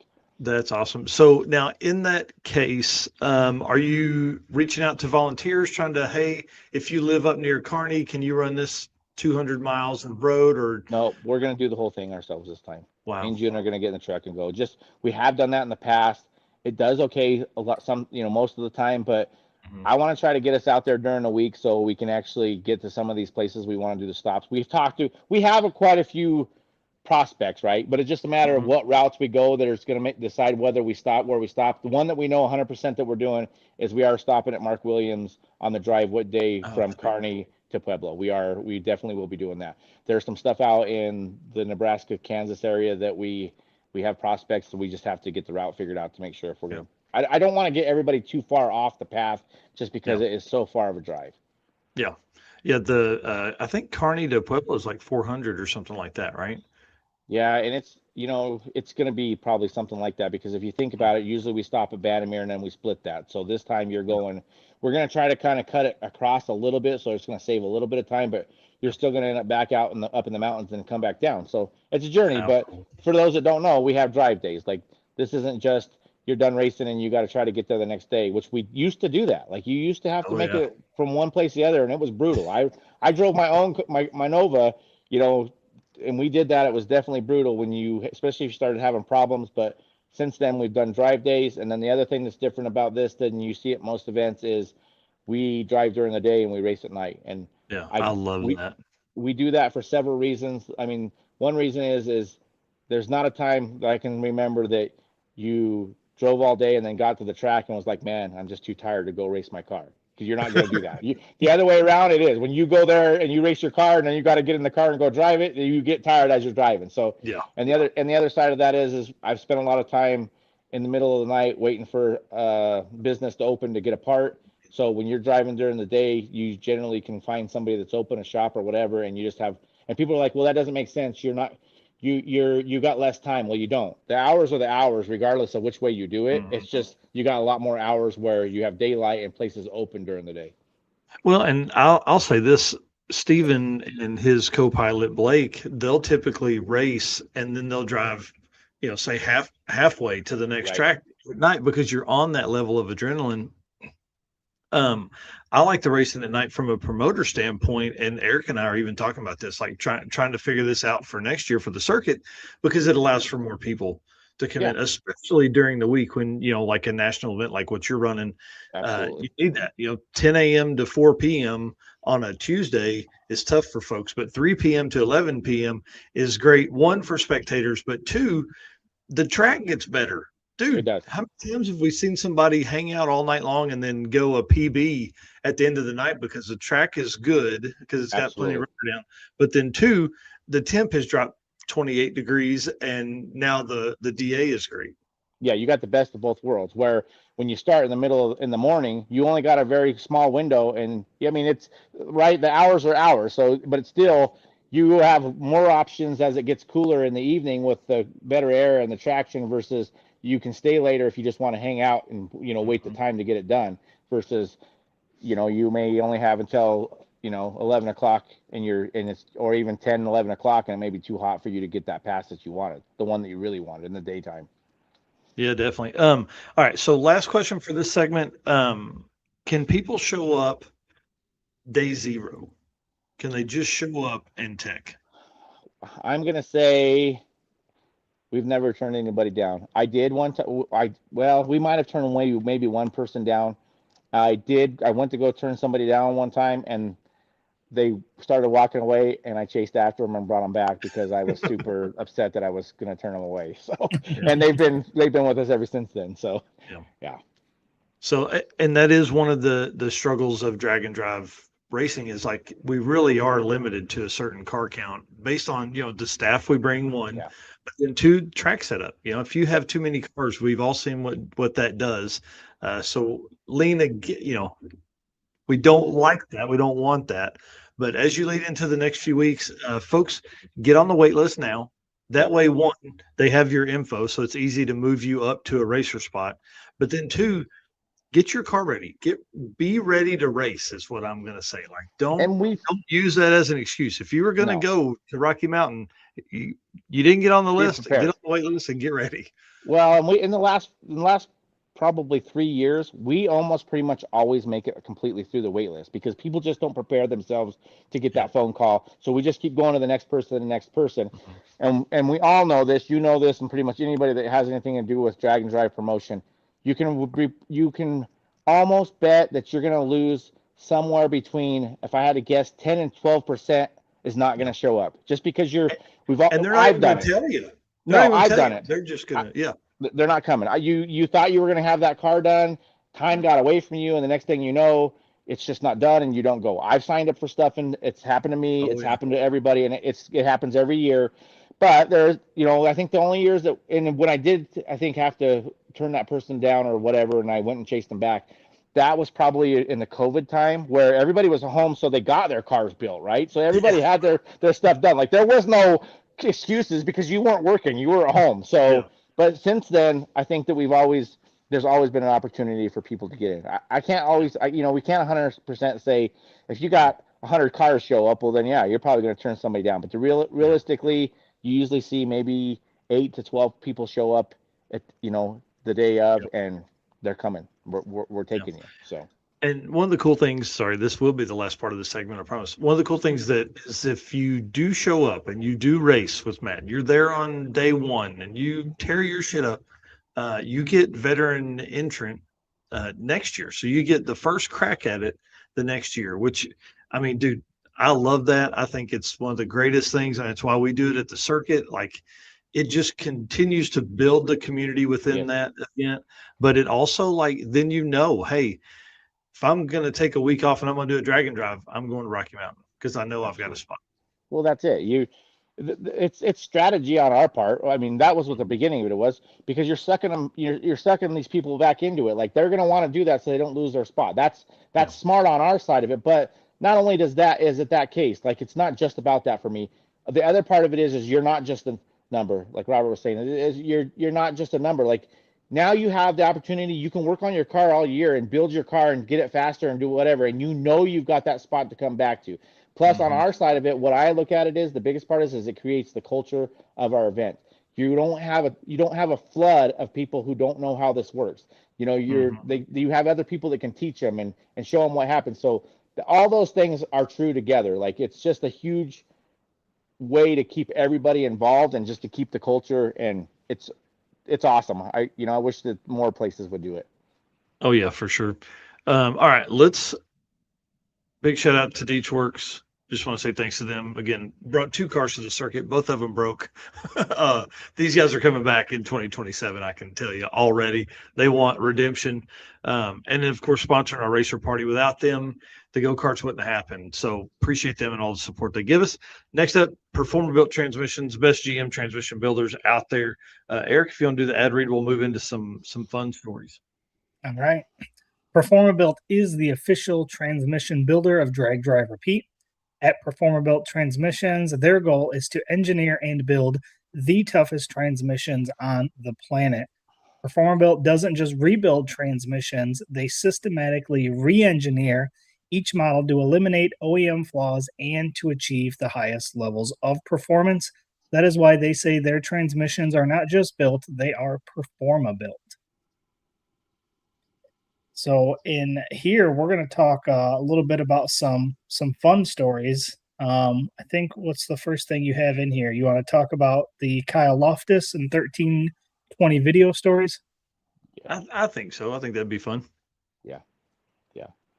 So I don't think it's any secret to anybody that Kyle passed away, which is very, very fortunate. Unfortunate for all of us.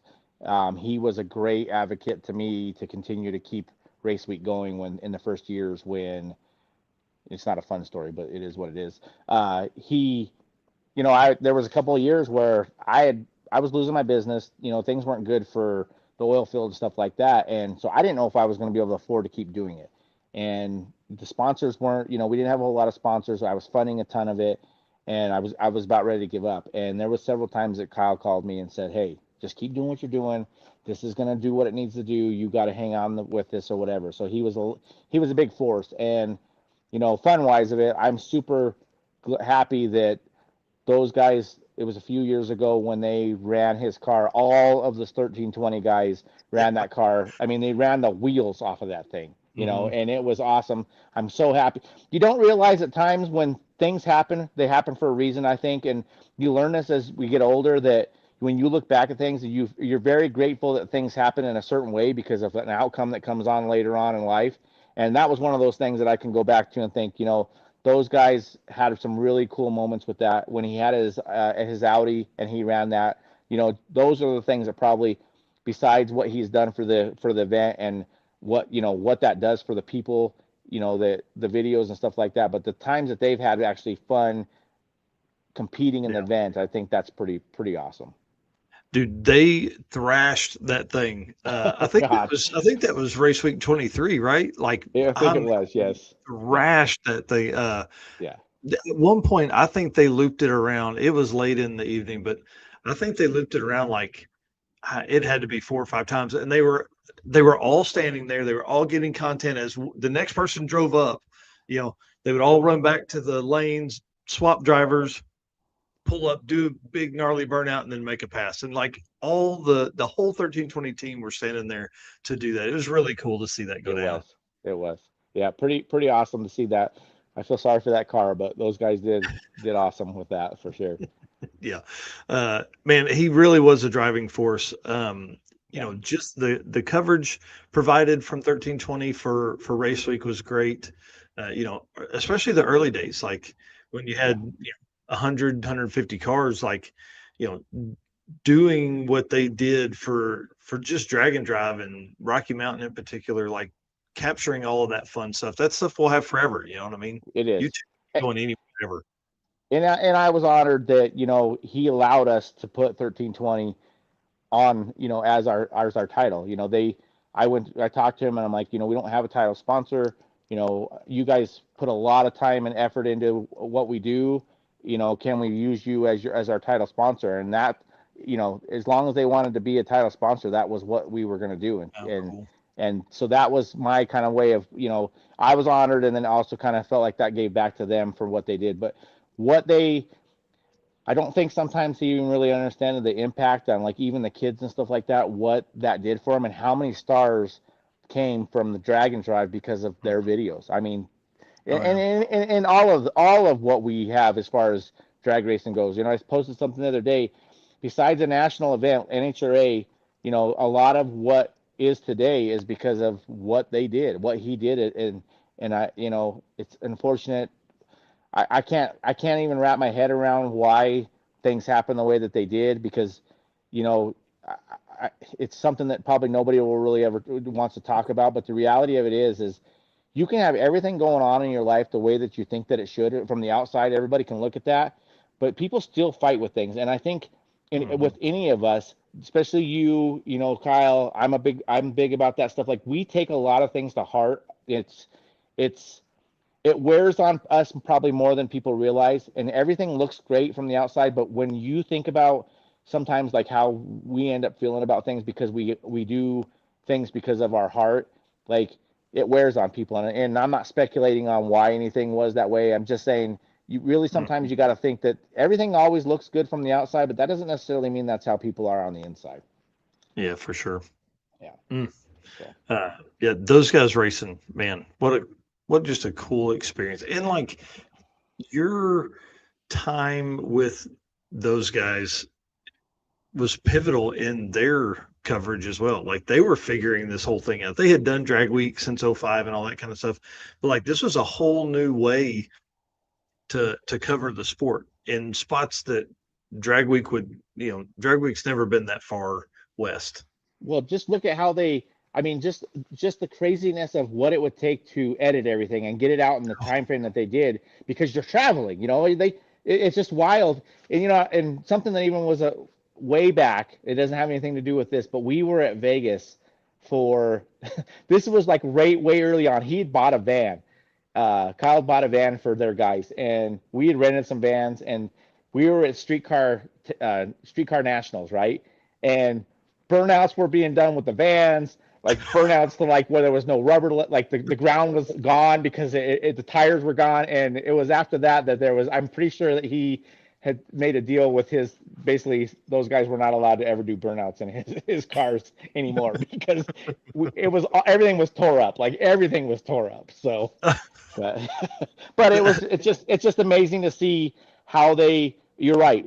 The week long of just the editing and getting that stuff out. And I think that was even like Garrett and just trying to figure out all the stuff that they needed to do to get that content out. And nobody was really doing that at the time. Nobody was doing those kind of things. So that branched off to some of the other people, and look at what he did, how that basically put everybody else in the positions that they're in now, and how they are editing content and getting it out the same day or the next morning and all that stuff. I think that was all kind of based off of how this all started.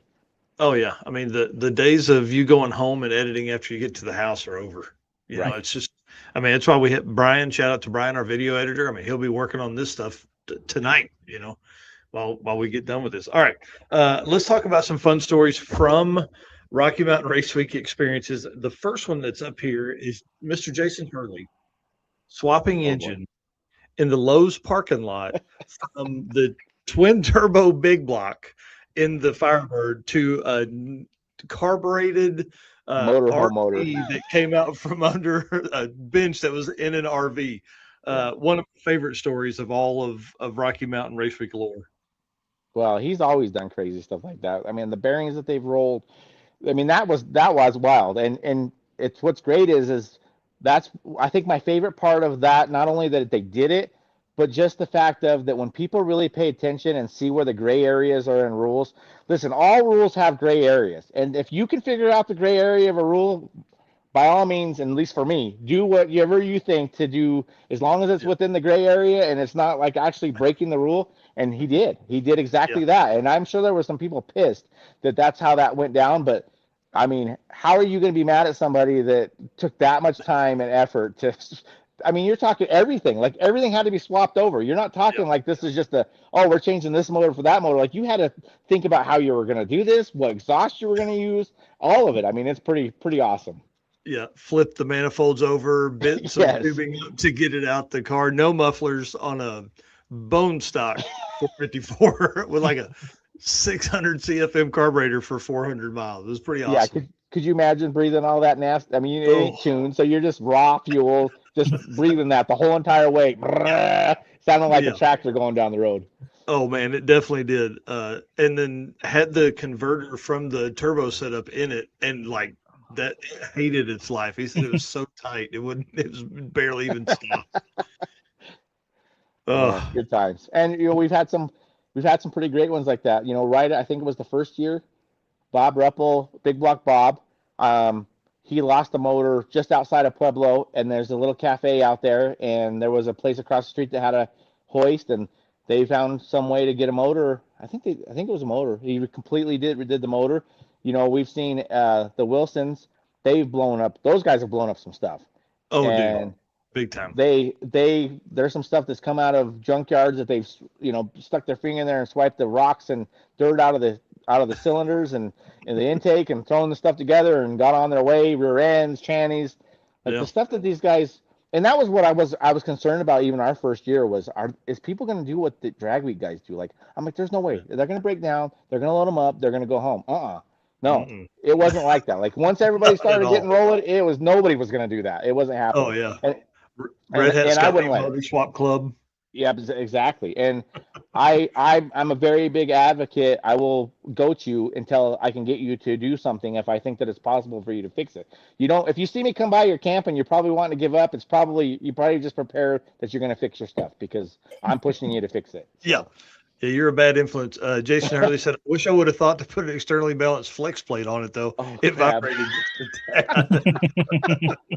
Oh, man. Awesome. Vince Rui, turbo block-off plates for the wind. Oh, yeah. Yeah, Dustin Cottle's done that. We actually, Dustin saved the day at the circuit for Chris Padgett when he swapped, his turbo, put it on there and drove it back to the track to get it fixed. I mean, dude, it's awesome. Yeah, there's that famous picture of single turbo on the back window. Yeah. And if you didn't know, you didn't know, but if you knew, you knew, So. I was in the group chat with Hurley and Nico and a bunch of those guys, and Nico said, hey man, just the multitude of axles in the Malibu and the ring gear. And he said, Matt was telling me last year, every time I was up at the water box, he was like, please don't break your shit. He said, I gave that man PTSD every time I pulled into the lanes. Well, I always prepared that there was going to be a Malibu, their G body. I don't even know if it is Malibu. I think it is. Yeah. On a jack stands with the welder out with the rear end cover off of it in front of the whatever bus or straight, whatever we were doing, So, yeah. Yeah, that guy went through some stuff. How about gas in the merch bus? Oh God. Yeah. We ran it out of fuel twice in the same week. So, dude. Well, it didn't have a fuel gauge when we first got it, and it has this screwy deal on it where for RTD it's got this deal and they just stick it in there, and then it has this weird, it's like a weird fuel deal. We've got it all repaired and fixed now, but I'm thinking this thing's got like a 200-gallon tank in it. So I'm like, oh, we're fine. So this is how dumb it was. We were at the fuel station fueling up my pickup, and I'm like, oh yeah, the bus is fine. We don't need to put fuel in the bus. It's got like 200-gallon tank in there. We get like a quarter of a mile from the freaking fuel station, and the damn thing runs out of fuel. That's awesome. And then the second time, the wind was blowing, headwind coming back, and luckily the Washington guys they passed us, and they had a big transfer tank, so they whipped around and come back. Nate and them whipped around and come back, and they got us fuel and got us going again. But it does have a fuel gauge in it now. But I have ran out of fuel a few times with the tow pigs over the years. It's not just the bus. Oh my gosh. The bus is awesome, by the way. We love the bus.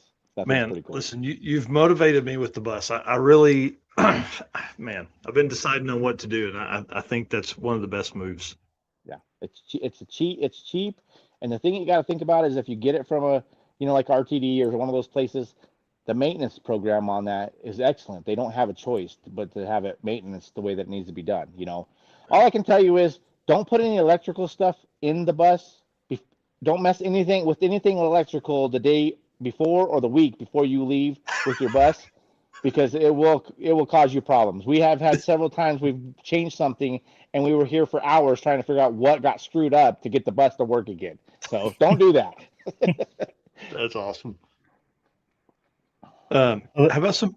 Oh, go ahead. I was just going to say the next thing here is the Barbie doll trophies.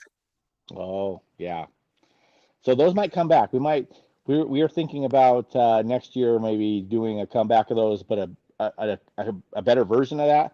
So the story is on that is our trophy guy didn't quite get the trophies done, and we didn't know what we were going to do.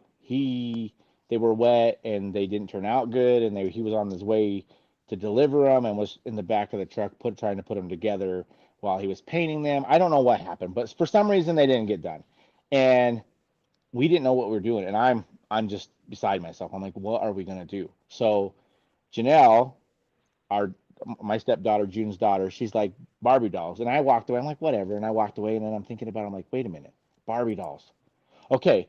So I sent the girls went to go find every Barbie doll that they could find at every store. And I think that they probably thought they were crazy because there's 100 Barbie dolls, right? And I had them get silver spray paint and gold spray paint. I think that was silver and gold. And then I had them get tiles, like regular square tiles for your house. And then we got glue guns, and we're behind the trailer spray painting Barbies and hot gluing them to tiles. And that is what we sent out for. They weren't Barbie dolls. They were wallets is what we called them. They're wallets. Dude, that's so cool. Yeah. Mr. Jared says best trophies ever. I've never wanted to win a trophy more.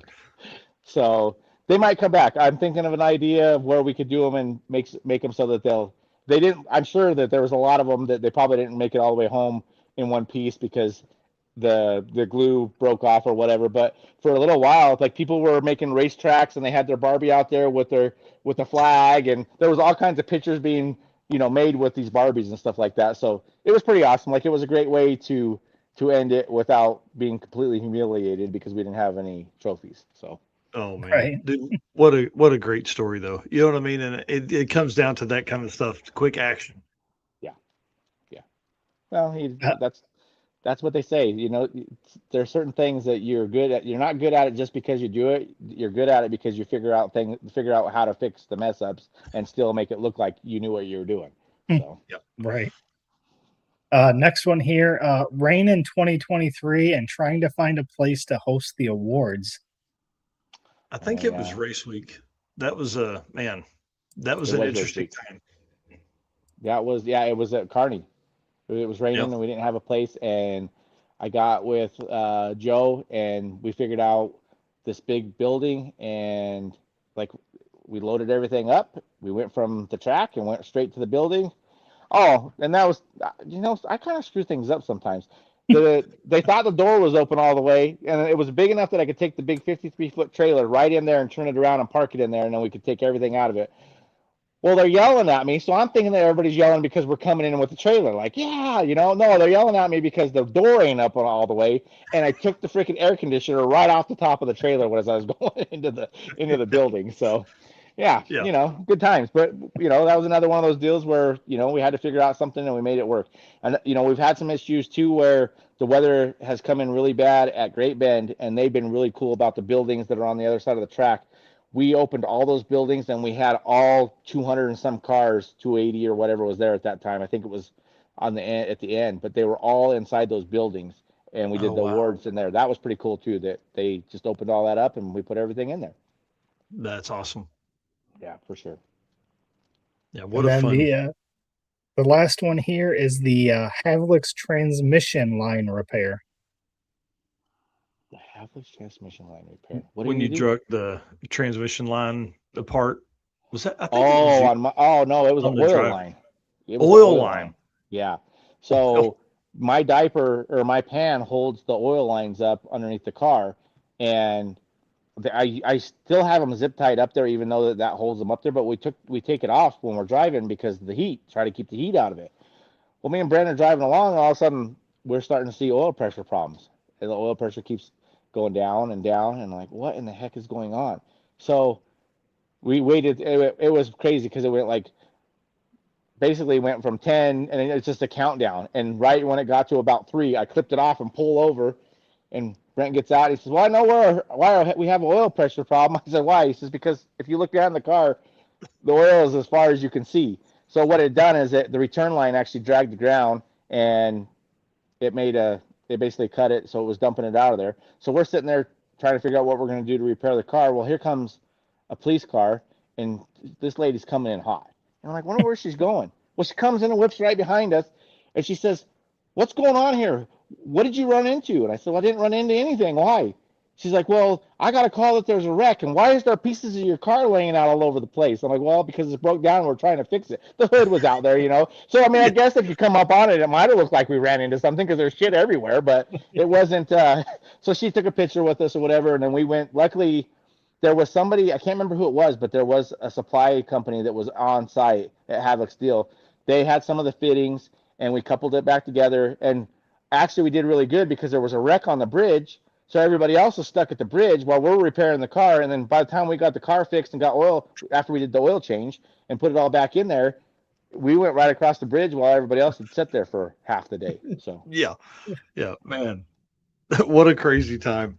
What a crazy time. But we made it. I mean, it was just true drag and drive style. Like something broke, we fixed it and we made it back and we completed the trip. So yeah, because I think we pulled up like right behind you right after you had pulled over and got out. Yeah, we started seeing this line of oil, and we just, dude, I think it was 2 miles we followed it. We're like, this isn't good. Yeah. Well, I mean, it was time to change the oil in it. We had to race the next day, so that's just easy. We just were helping with, keeping the dust control, I guess. Right. Well, Braxton Carpenter says, for newbies, how much emphasis should we put on having a tight schedule? ?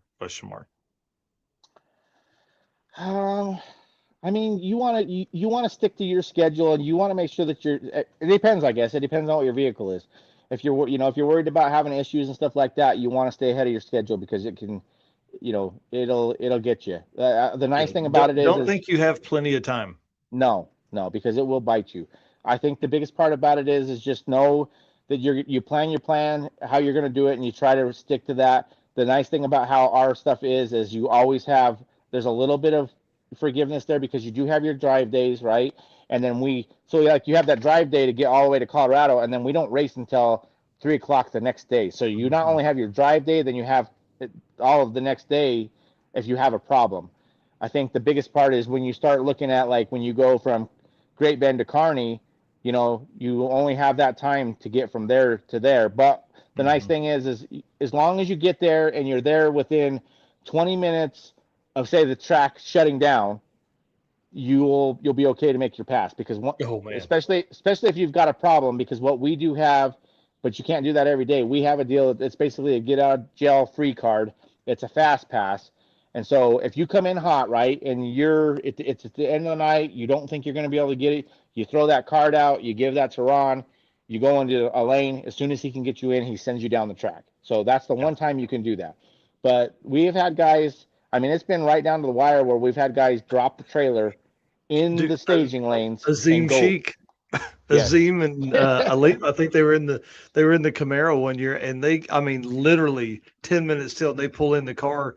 I don't think he had a trailer then, and he is completely unloading the car. They're just throwing it on the ground, just throwing it on. They're like, swap tires, and they're both working on it. It was awesome to see. And they were a long ways away because they were here at my house changing the transmission. Like, they took the tranny out of the car, took some parts out of a tranny we had here, put it in their transmission, and they still had to drive. Was that to Bannerman or Pueblo? Was it Pueblo that they had to come in? Bannerman. So they still had to drive from here, which is still, with traffic, it's a couple hours to get to Bannerman from here. So, they had it down to the wire. But it even Keith DeCague, when way back, he had a Fox body Mustang, and he had nothing but problems. And they rolled up. They didn't even unload the car. They just dumped the trailer off of the off the car and went right up and clipped it, and that was just so they could stay in competition. That's awesome. Don McGinnis says, is Doug Klein coming back this year? I haven't heard anything. I sure wish he would. I don't think so. Awesome. I know that he's been trying really hard to get that car done. I haven't talked to him probably 6-8 months, but he definitely was trying to make the return, but I haven't heard anything, so I don't think so. Yeah. One great tip from Danny here. It says, bring a sleeping bag into Colorado. Evenings can get down to 50 degrees. I think it was colder than that when we were there for race week. He said, if you don't, you will freeze your freaking ass off. Well, you could even see snow up in the mountain. I mean, it was first week of June, and it's not uncommon for there to be snow. Like sometimes we've had snow. Yeah. So. Yep. Last thing here, Jason Hurley sent this over with a note, and he said, ask him about the time he stole Bobby Joe's shirt and put it on. I think it was a volleyball shirt or maybe a cheerleader shirt. God. Have to see if I can find the pic. I bet June has it. You better not have that picture. And then he sent it to me. And so we're going to show it here. Great. Because how fun is this? I don't even know what was going on that I stuck that shirt on. It was... Yeah, I don't know. I can't even tell you. I don't have words for that. Just that I wish that was not where it could be posted. These are the things that make Drag and Drop fun, and Drag and Drop promoters need to do goofy shit like that to have a blast. Yeah. How fun! Between that and all the goofy stickers that are everywhere, all over the country now of my face. Bro, I have two on this laptop right here.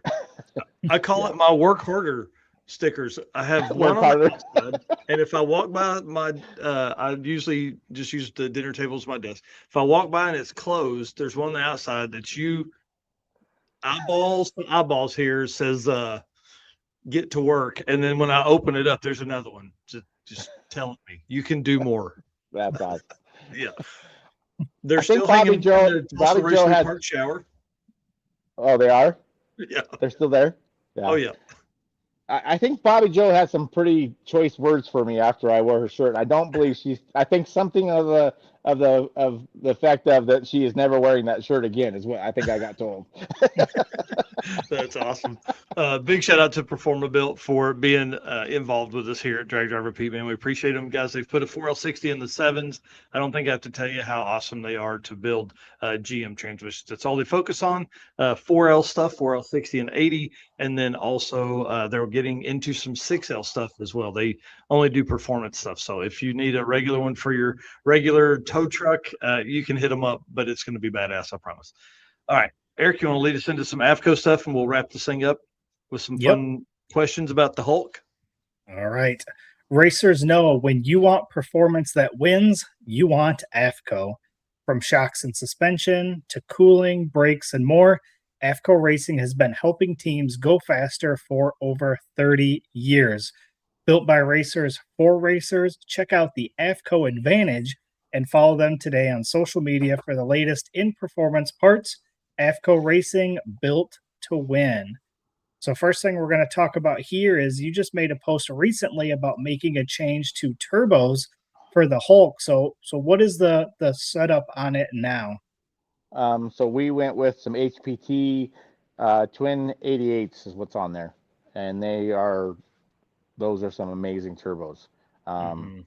The quality of those are something else, and we were actually going to try to go to something bigger. I was originally looking at like a 91, and we started communicating back and forth. They're very good people to deal with, and I gave them the horsepower rating and all the stuff that we wanted to do and the weight of the car, and they come back and they said, we feel like the 88's the way to go. So that's what we put on there. Brent Coddington is doing all of the hot side and cold side, and he's amazing. He just, I mean, the packaging on how he does stuff, it just blows my mind. We are going to have it's going to be a little difficult to get to the spark plugs on that car. They'll have to be coming in from the bottom, but there really wasn't no way to package it the way we wanted it to get the weight where we wanted it without having to sacrifice a little bit. Yeah. Wow. And it looks incredible. Yeah, he did a really good job on it. It's amazing. And that, I think, this is going to be it. I know you asked me something about if it had twins on it before, and it had. The original, it actually had a small block in it when I first did it. I was trying to go to Drag Week, and I put a small block. It was like a 415, and I think I had 76s on it at the time, and it just didn't make the horsepower that we wanted. It wasn't going to do what I wanted to do to run unlimited. So we never went, and we actually took the motor out of the car. We built a 632 and had Pro Mod 88s on it at that time. Now, we've learned a lot since then. And the technology is way better than what it was back in 2015. But the car weighed a bunch back then. It was like almost 3,600 pounds with me in the car, and we went 7.0 at 201 or 203. I can't remember what it was. Somewhere in the 200 mile an hour mark. With it back then, and that was pretty impressive for what that was then. Now, with this setup, I mean, there should be no reason. I mean, we're gonna have to figure some stuff out. But I would see, I want to chase down that. If we can do a 640, 650, if we can get to that point, that's a goal. But I do believe that the car can do better than that. Wow, man, that's incredible. Will you be in unlimited or unlimited iron with that car? Man, it's hard to say. I mean, that it fits the unlimited iron, so that's probably I can't remember what I signed up for, but that's probably where we'll be, is in the unlimited iron. Yeah. So I guess that probably answers my next question. So Drag Week 26? Yes, sir. Yep, that's our goal. I have finished race week, but we just have never finished drag week, and something that's a bucket list thing. So I'm hoping this year we can get it done. Who knows? There's no way to tell, but we feel like we'll have our ducks in a row, and that's our goal. Our goal is to go out there this year and, try to be in that 6-second average, whatever it may be at that point, but just try to be have the average be 6 seconds. And, that car, the one thing about that car that probably, some people don't realize, but that car is still an all steel car. The fenders, the doors, the hood's aluminum. It's a handmade aluminum hood. The only carbon on it is the trunk lid and the bumpers. But when you start looking at it as an all steel car and what we should be able to do with it, that's got to put that probably pretty high up in there as far as a street car that's still an all steel car like that. So that's cool. That's badass. Yeah. That's badass. Yeah, I'm excited to see that out. And dude, the plan as of right now is for Eric and I both to go to Drag Week. Obviously, there's with you going, a dude named Larry Larson that held the record at Rocky Mountain going. Kind of excited to see all of this come down. You know what I mean? Like, I think it's going to be really fun. This year is going to be next level shit. I mean, Ned Dunphy was on a couple weeks ago, and I mean, he said they are solely focused on a new record. So. For sure. And I think what it comes down to too, I mean, we've talked about this before, and you know how I feel about the mileage stuff, but in this situation, I mean, it works out. It's definitely a shorter mileage too. So it'll give the opportunity for those cars to, maybe stay together and be able to do it. I know we need it. I mean, I need it to be shorter mileage just because of the motor that's in my car. I don't trust it yet. So if we can get the shorter mileage to make that happen, then no, it's fine. All the bad stuff's been fixed on the car. So I think we'll be good. But like last year when we blew it, or not last year, the year before that, I mean, we sent that blower to the moon, I mean, it blew it up big time. Like that thing blew up like you wouldn't believe. It bent all of the front supports in the front of the car. Yeah. And then after we thrashed all day to try to get that thing put back together, and then realized we had transmission problems, you don't want to give up, but we knew what we were up against, and trying to get to where we needed to go at the next track, it just wasn't going to be possible. So this year, cross our fingers, we can actually get it done. Man, that's awesome. I can't wait. Cannot wait. Well, let's walk through, because people see some cool stuff over your shoulder there. What's the fleet of hot rods in the Frost family there? Well, that one that you see right here, that is the 57 Gasser Corvette that I just got back from paint. I'm starting to put it together. That's going to be an aluminum big block blown deal. You probably won't see this much at the track, because this is a tribute car to Gasser, and it's also my uncle passed away. I inherited the car after. What happened was we found the car together. I found it. He wanted it. I let him have the car, but it was on the premise that if something happened to him or he was to sell it, I was going to end up with it back. Well, he passed away. I ended up with the car back. Now I'm finishing it the way he wanted it finished. Basically, my colors, some of my spin on it, but most of the stuff that's on there, fab-wise and stuff, was stuff he did. I've just done a little bit different things. And then so we have this. I hope I get my 55 back at the end of the year. I sold it, and the guy, he's about ready to want to sell it back, so I think we'll get it back. We've got June's 63 Nova that I completely did myself. That built that whole car, minus the stuff that Brent does, wiring and some fabrication. But for the most part, and some of the body work, we did all the fab. I did all the cage. I can't say I did all the car, but a lot of that car I did myself. I have that one. We have the Hulk. We've got the 32 Ford Coupe that I've had since I was 26 years old when I built that car. That was the fastest Colorado street outlaw car for the longest time. I held the record here. And then I have my 72 Camaro that I gave to Cameron, my son. It's the orange one that I finished that one right out of high school. So we have all those. And then we have the boys. So Cameron's got the Camaro now. Easton's got a little Maverick. Tyson's got a Mustang that he ran at Mega Week. And he's building a little Chevy pickup truck with an LS and twin turbos in it. And yeah, so I mean, we've got a lot of stuff going on. And then I just started the Hilltop Speed Shop back up, so we're doing customer cars again, and we've been busy. I put a paint booth in the last couple months. Wow. I added on to the shop so that I can put all my hot rods in one shop, so that we don't have to keep moving around for customers' cars. So, dude, that's awesome. We got a lot of stuff going on here. So yeah, and hosting 2 badass events, bro. When do you sleep? And driving, yeah, I mean, yeah, not even the other side of it in your own stuff. Honestly, 4 to 5 hours a night is about what I get out of it. So the question is that what your body needs, or is that just what it's going to get? Kind of like mine. It's what it's going to get. I mean, if you want to do what I do, and you want to, I got big dreams and big hopes, and even today I got to think, I'm like, do you ever? Because I always keep saying I'm going to slow down and I'm going to do this and I'm going to do that, but I never get there. Every year I say I'm going to do this every year, but I set the bar higher every year for the stuff that I want to do, and there's not enough time. And I mean, 4 hours is what I need to get done what I need to get done. So, dude, that's awesome. Yeah, I think that is one of the hardest things, is because like now you're in a situation where you don't want to let anybody down by not hosting an event, because you have 500 plus people every year that come to you and do an event. So you don't want to not do an event, but then you also want to do all of your own stuff too. I mean, dude, you're in one of the hardest spots out there. It is because I mean, there's so much racing that I want to do and some of these events that I want to experience, but it is, and and that's where it comes down to for me. I love cars. Like, I don't know if when you watch, Days of Thunder and Harry's talking to the car and he's involved. Like, that's kind of how I feel about cars. And if I could build everything that I ever, whether it was mine or somebody else's, like, that is something that I enjoy. I enjoy racing it, but honestly, why I do race week and continue to keep doing it is just because of the people. It is just, every year you're like, up to it, you're kind of like, man, it's a lot of work. But when you get done at the end of the week, some of it you're like, oh my God, I'm glad I'm done with it because of the people. But most of the point is you love it's just so awesome to see people.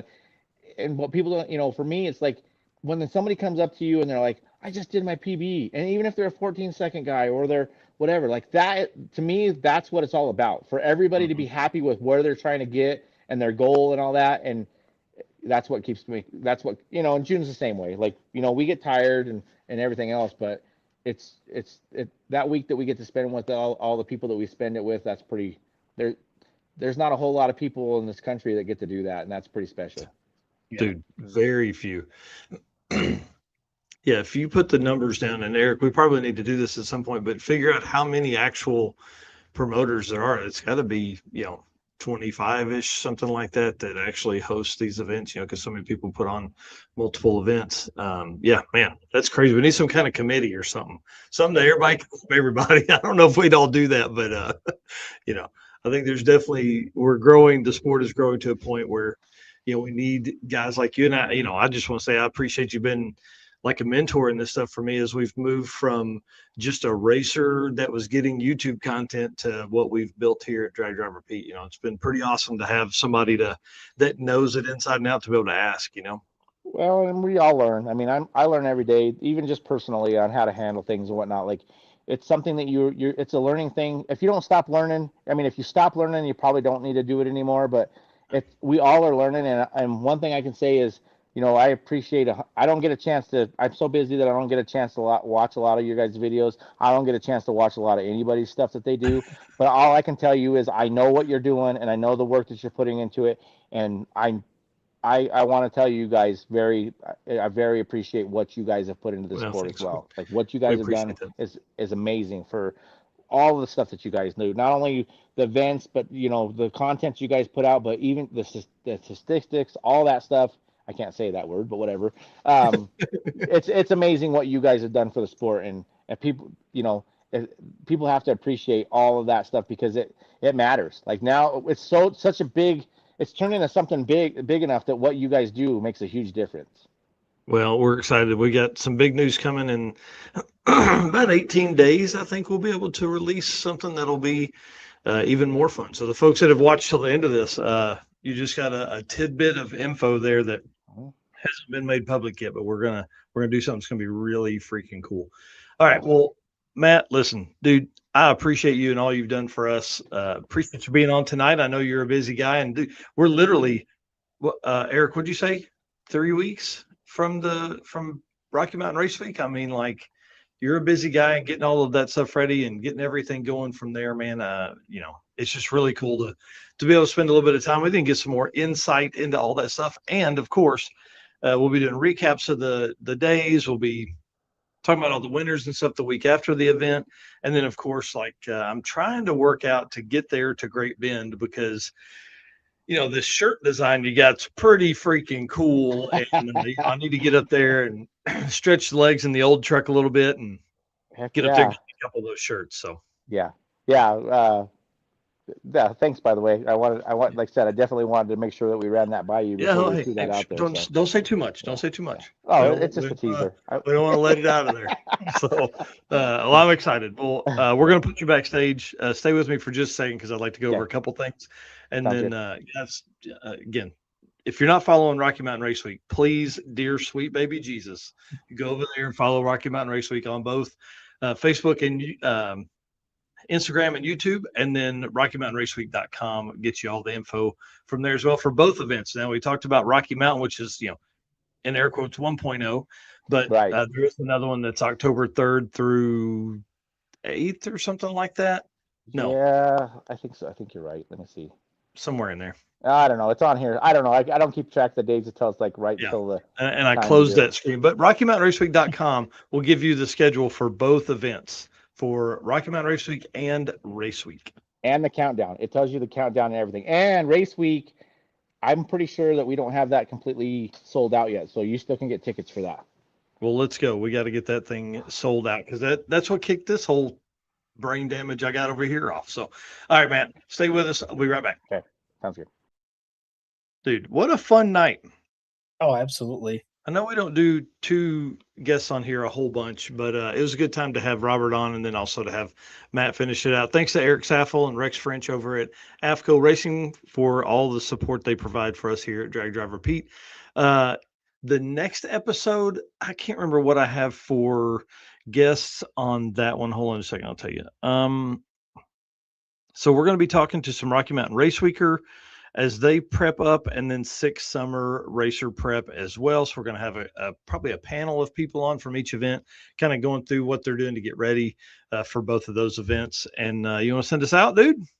Absolutely. Once again, appreciate all of our race car friends in here tonight. Tons of comments, awesome comments on everything from the Great American Detour with Robert Voss, comments on Rocky Mountain Race Week with Matt Frost. So I definitely appreciate all of you guys. And of course, once again, all of our sponsors. We've got affiliate links. We've got discount codes. We'll even get you in contact with somebody at one of these companies if there's something you need. So thank you to Summit Racing Equipment, Deechworks, Molly Motorsports, Driven Racing Oil, Howard's Cams, J-Wire Solutions, AFCO Racing Products, Performa-Built Transmissions, Car Chains 3D, Low Dollar Motorsports, Power Tube TV, and Racing Junk. And we will see you guys on the next one. Yep. See you.